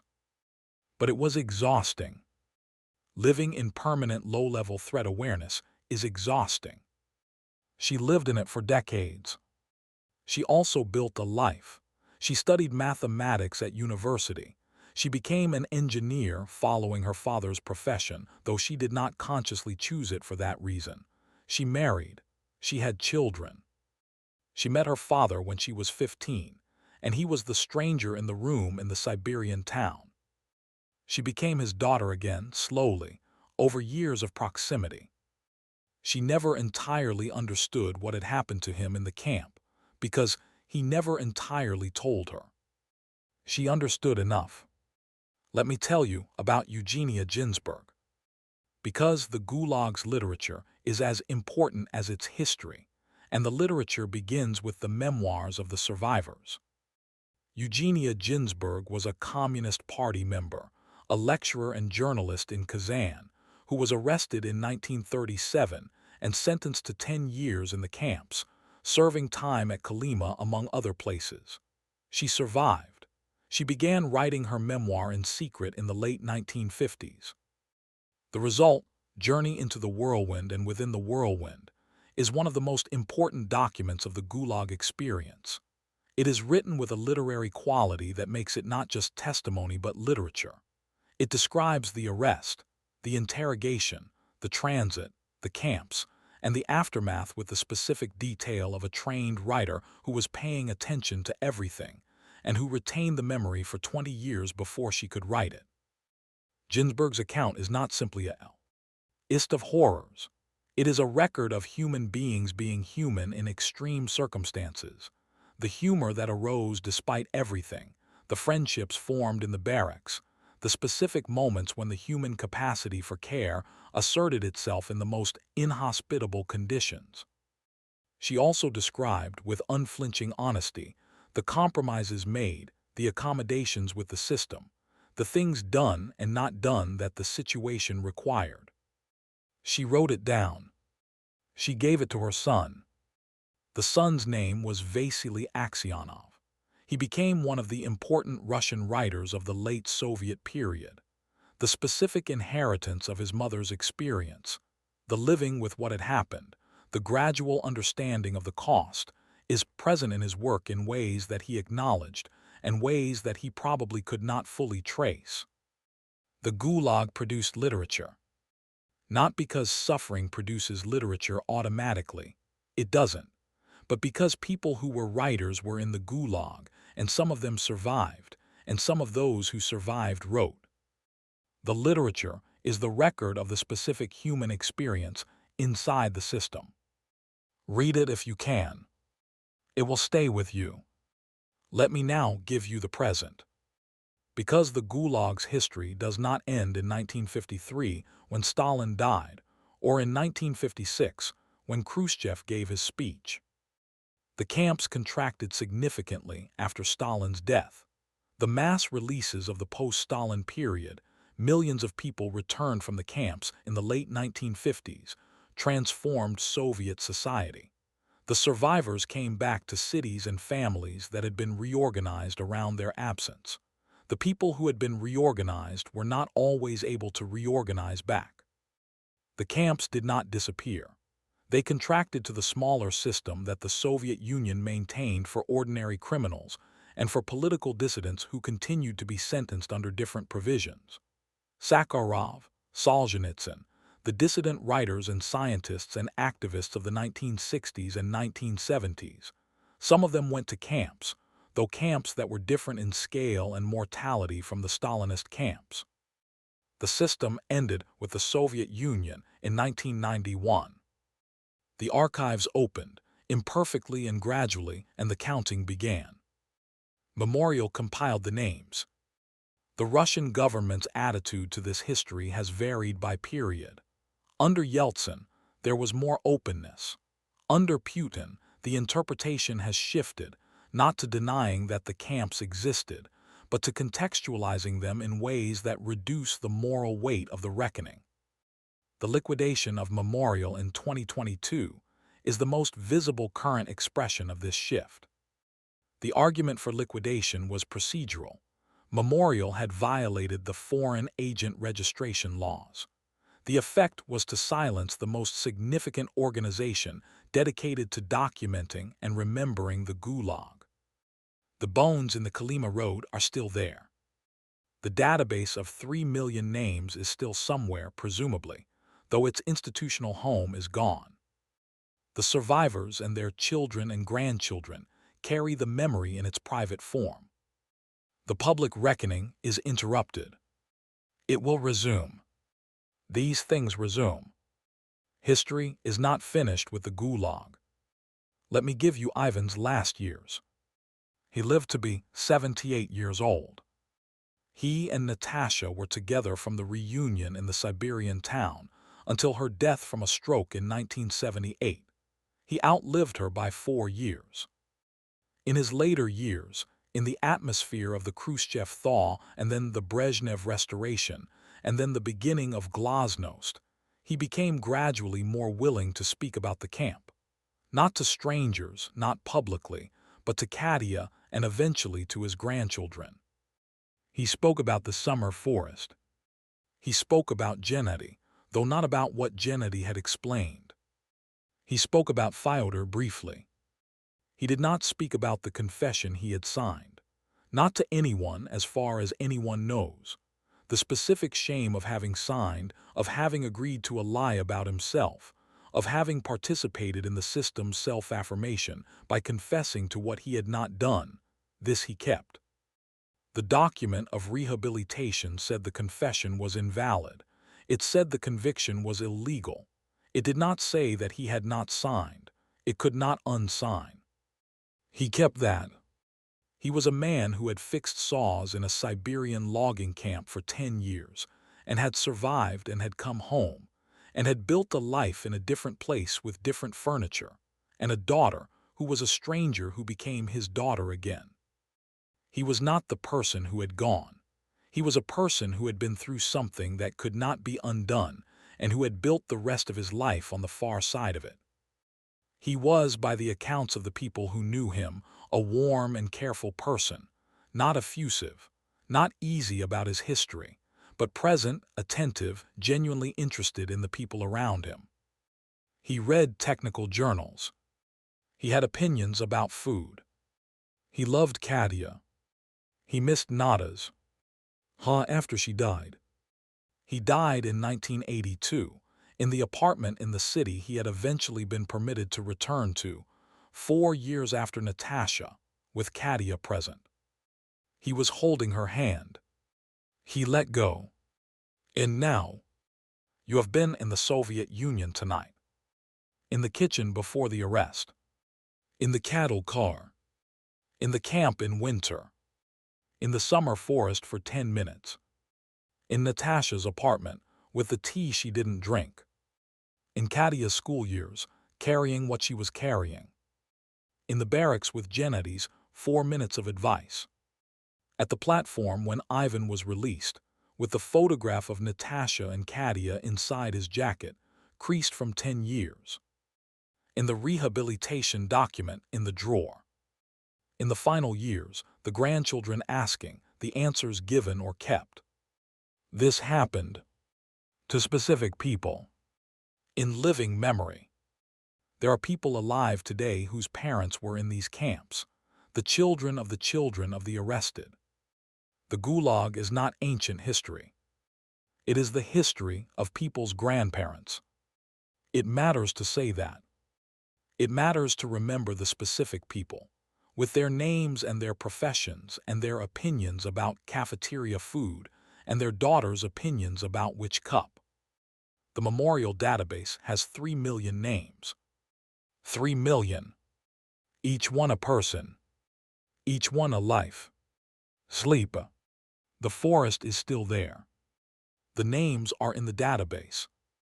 The project of not forgetting continues. Good night. Let me give you more of the specific characters and more of the specific texture of the life inside the system. Let me take you to the camp's infirmary. The infirmary, the sanitary section, as it was called in the official nomenclature, was one of the more ambiguous spaces in the camp. On one hand, it was the place where people who were sick went to receive whatever medical attention was available, which was limited both by resources and by the camp administration's ambivalence about the whole enterprise. On the other hand, it was one of the few spaces in the camp where you were not required to meet a work norm, which made being admitted to it a form of relief from the grinding work obligation. The camp doctor, often a prisoner themselves, one of the arrested physicians who made up a disproportionate share of the Gulag's inmate population, given the Soviet state's habit of arresting intellectuals, occupied one of the more complex positions in the camp hierarchy. As a prisoner, the doctor was subject to all the conditions of imprisonment. As a professional, the doctor had skills that the camp administration needed. As a human being, the doctor had patients who needed care. These three roles did not always coexist comfortably. The prisoner doctor who admitted too many patients to avoid the norm was noticed by the administration and pressed to be more stringent. The prisoner doctor who was too stringent left people who were genuinely ill outside the infirmary, and they got worse, and the camp's work output declined as sick people's productivity declined. The infirmary doctor navigated this with the specific moral calculus of someone whose decisions had immediate and visible consequences for the people in front of them. At Ivan's camp, the prisoner doctor was a woman named Dr. Alexandrova. Her first name was Marina, though everyone called her doctor. She had been a surgeon in Leningrad before her arrest in 1938. She had been in the camp for 3 years when Ivan arrived, and she would be there for 7 more. She had the specific knowledge that a physician acquires from working in extreme conditions with minimal resources. The ability to assess the difference between what could be treated and what could not, between what the patient needed and what was available, between the choices that were all bad and the specific bad choice that was less bad. She also had the knowledge that did not come from medical training, the knowledge of which guard would look the other way when a prisoner who should be working was resting in the infirmary for an extra day, and which guard would report the deviation. She navigated. She saved some people. She could not save all the people. She wrote about this afterward. The writing was specific and honest and difficult to read. Let me tell you about the political prisoners who were actually political, the ones who had actually said or done something that qualified as opposition. Because the Gulag held not just the random victims of the terror's indiscriminate sweep, but also people who had genuinely challenged the Soviet system and who knew exactly why they were there. The old Bolsheviks who had been arrested in the purges of the 1930s, people who had been present at the revolution, who had fought in the Civil War, who had built the Soviet state alongside Stalin, many of them were in the camps. The specific tragedy of the revolutionary who is consumed by the revolution they helped create is one of the recurring figure. As of Soviet history, Trotskyists and other opposition groups who had genuinely existed in the 1920s and early 1930s, people who had participated in factional politics and had been on the losing side, these people knew that their political positions were the reason for their arrest, even if the specific charges were fabricated. And the later generations of dissidents, the people who, in the 1960s and 1970s, wrote Samizdat literature and circulated underground manuscripts and signed petitions and otherwise made visible their opposition to the system. These people had made a conscious choice to challenge the state and understood the consequences. The mix of all these populations in the same system created a specific social world. The old Bolshevik who had helped build the system talking to the young dissident who was inside it. The engineer arrested for nothing talking to the historian who had written something critical. The farmer who had hidden grain talking to the poet who had published in an underground journal. The camp was the Soviet Union in miniature.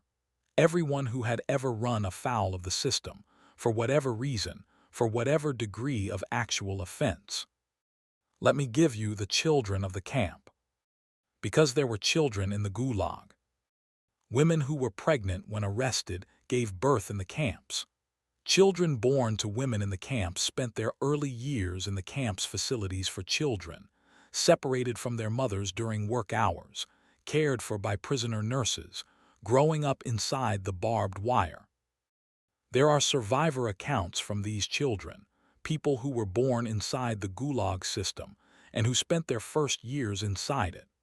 The specific psychological mark of this beginning is documented in the memoirs and testimonies that have been collected. There were also children who ended up in the camp system for other reasons. The children of arrested parents who had no one to care for them. The orphaned and the displaced who entered the NKVD's administrative system and were shuffled into institutions that were adjacent to or formally part of the Gulag. The children's Gulag is one of the less discussed aspects of the system and one of the most disturbing. Let me tell you about the seasons. Because the Gulag in winter and the Gulag in summer were different environments, and the summer was not relief without its own specific problems. The Siberian summer was short and intense. The light of the north, with its near-continuous daylight in high summer, the greenery explosive after the months of snow. The mosquitoes. The Siberian mosquito population in summer is not a minor inconvenience. It is a significant biological fact of life in the taiga. The swarms are dense enough to constitute a genuine hazard. Prisoners working in the forest in summer without adequate protection, and the protection available was minimal, were subjected to continuous biting that disrupted sleep and work, and constituted a specific added misery on top of the existing miseries. The survivors who wrote about the camps wrote about the mosquitoes with a consistency and specificity that tells you something about their impact. In the scale of things, the cold and the hunger were larger, but the mosquitoes were mentioned every time. There is something very human about the mosquitoes being mentioned every time. The large horrors are documented as horrors. The specific smaller constant annoyances accumulate into their own form of exhaustion. The mosquitoes, the lice that were endemic to the barracks, the specific discomforts that were not killing you but were wearing you down continuously. These were the texture of the Gulag summer. The summer also meant longer working days.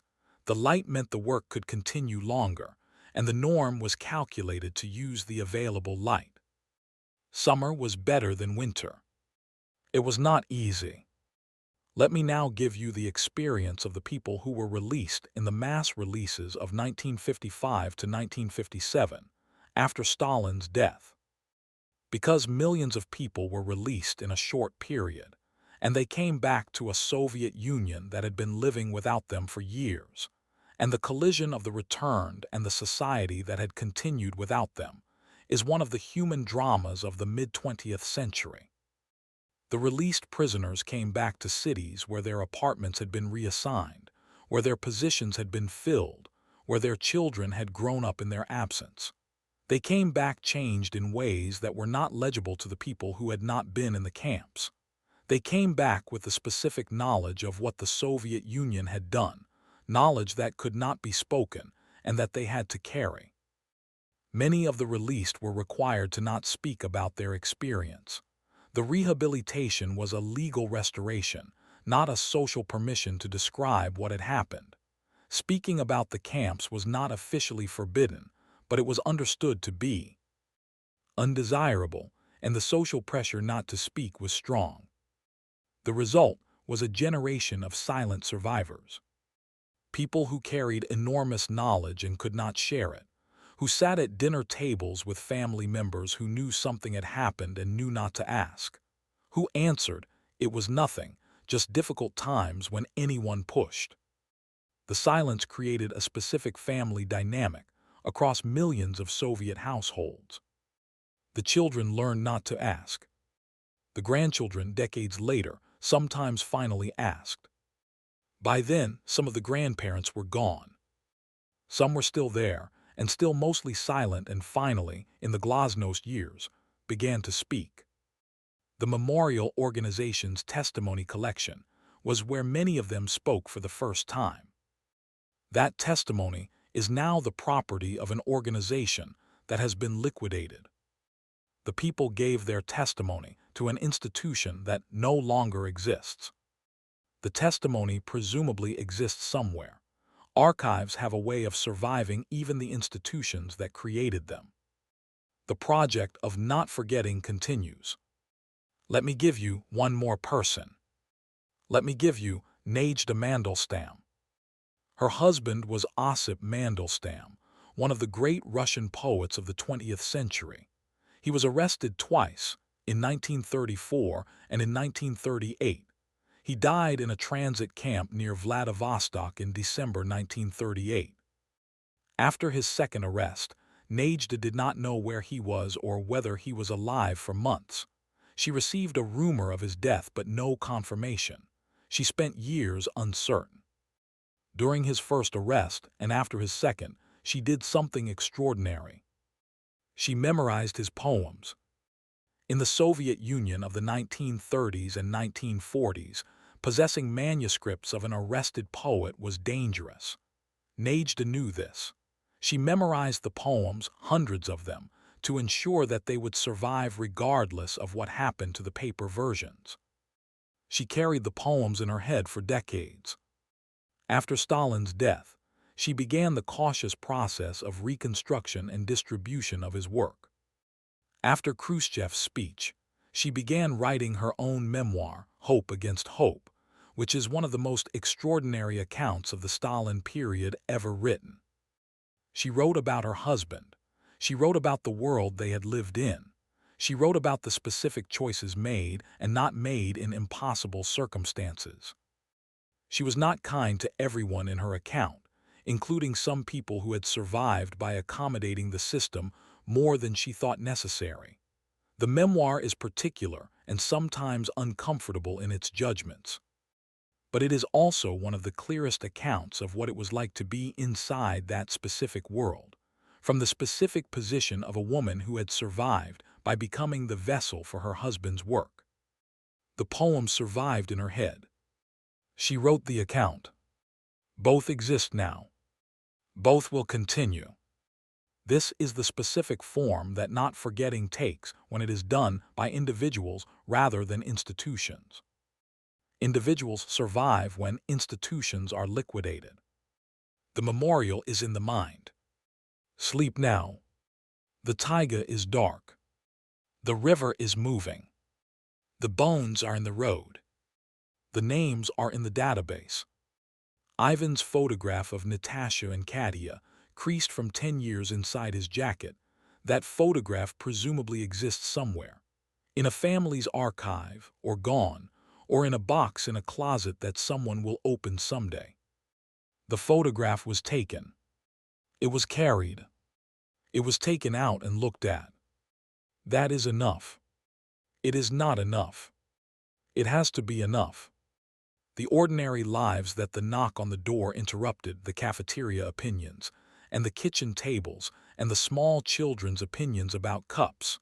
Those lives were real, and the interruption was real, and the people who survived came back changed, and the people who did not survive did not come back, and both of those facts are real and both need to be held.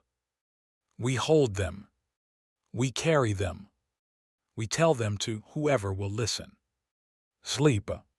The forest is still there. Good night. Let me give you the specific experience of Kolyma, because I have mentioned it several times and it deserves more than mentions. Kolyma is, by most historical accounts, the darkest corner of the Gulag's dark geography. The Kolyma region of the Russian Far East, roughly the size of Western Europe, accessible only by sea through the port of Magadan, was the site of gold mining operations that the Soviet economy treated as essential and that the Gulag administration treated as worthy of its most expendable labor. The people sent to Kolyma were often those who had received the longest sentences or who had been rearrested within the camp system for additional crimes discovered during their time there, or who had been singled out for the harshest treatment. Getting sent to Kolyma from an existing camp was understood to be a death sentence in the practical, if not the formal sense. The sea voyage to Kolyma, from Vladivostok on the Pacific coast, voyage of several days through waters that were ice-free only in summer, was itself one of the Gulag's horrors. The ships, the Stalinets and others, carried prisoners in the holds in conditions that survivor accounts describe with a consistency that makes the specifics unmistakable.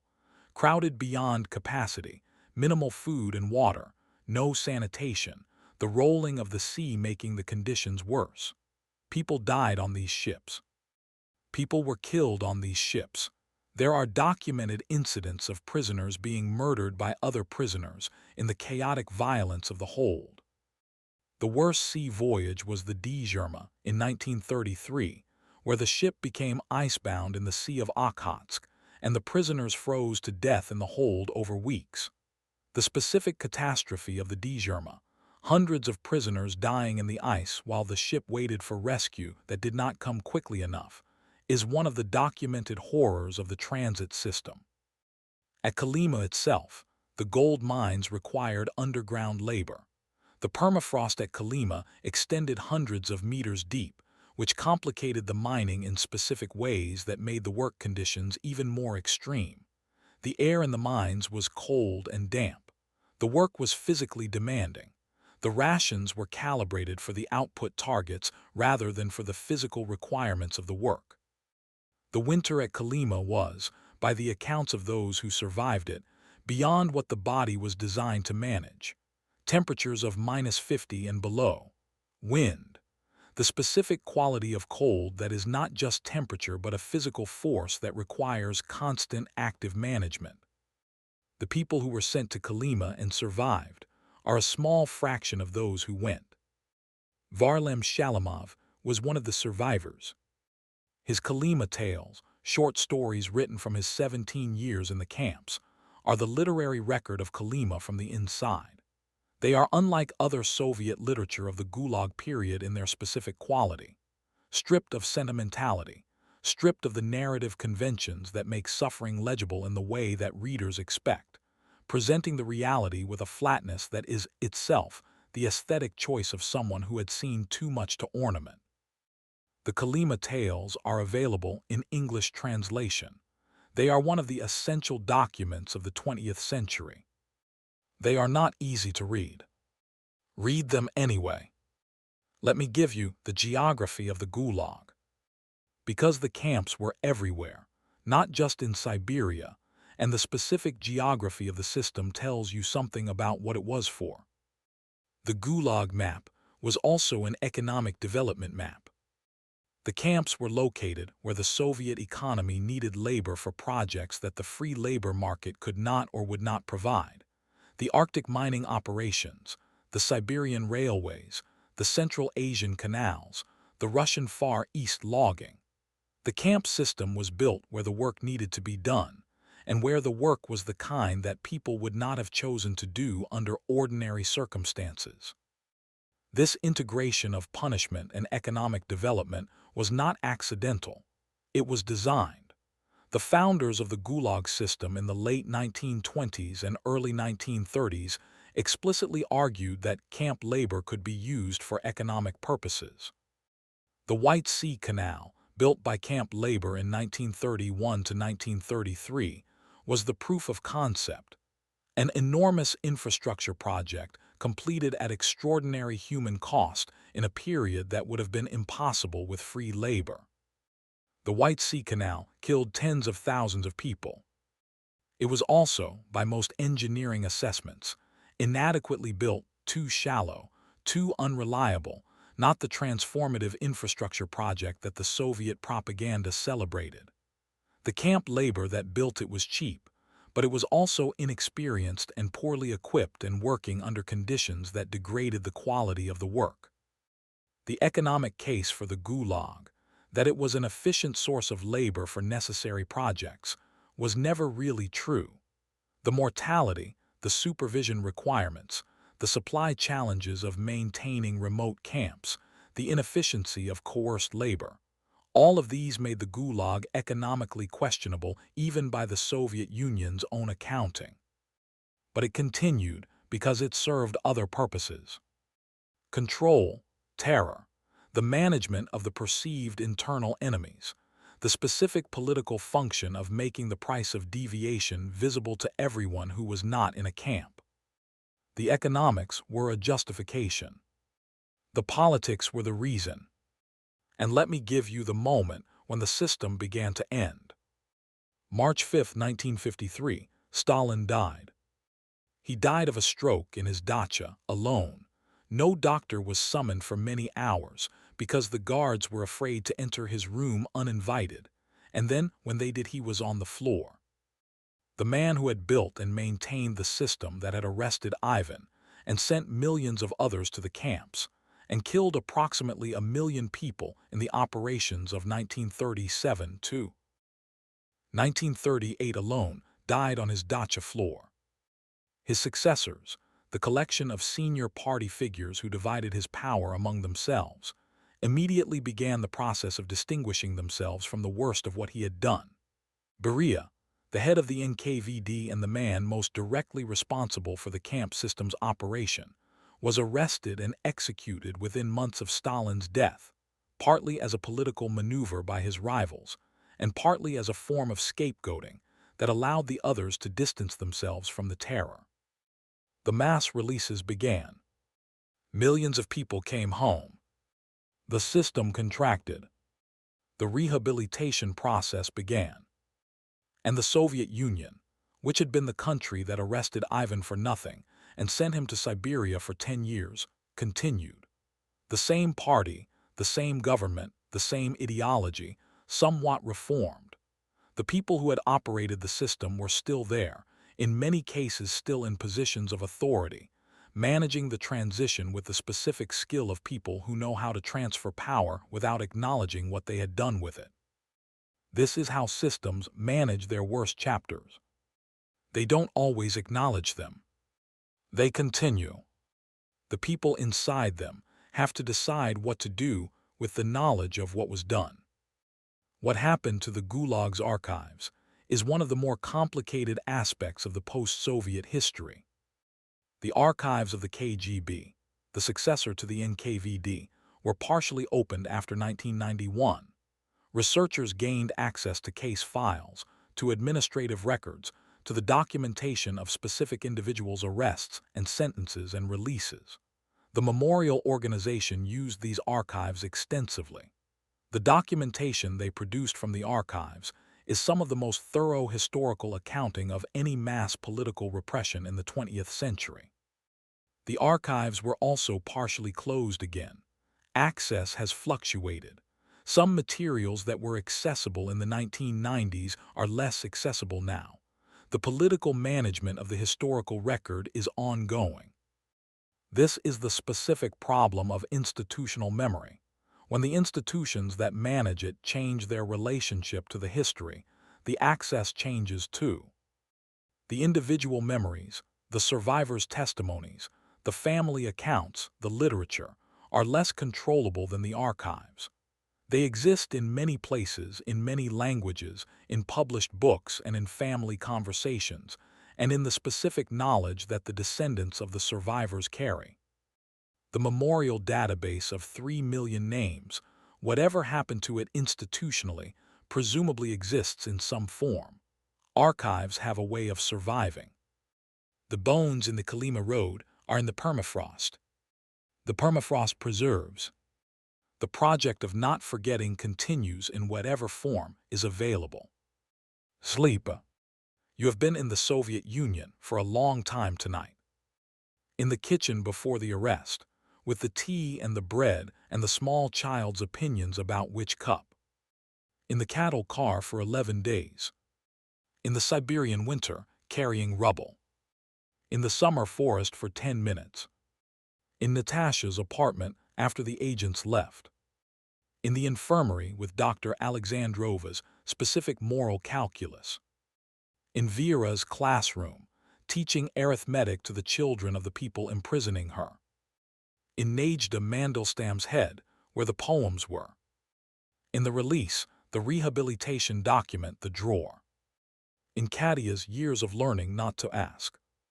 In Ivan's final years, the grandchildren who finally asked. In the Kolyma permafrost. In the memorial database. In the Kolyma tales and journey into the whirlwind and Gulag archipelago, the literature that is the record. All of it real. All of it in living memory. All of it still becoming what it will be. We hold it. We carry it. We tell it. Sleep. The forest is still there. The river is still moving. The names are in the database. Good night.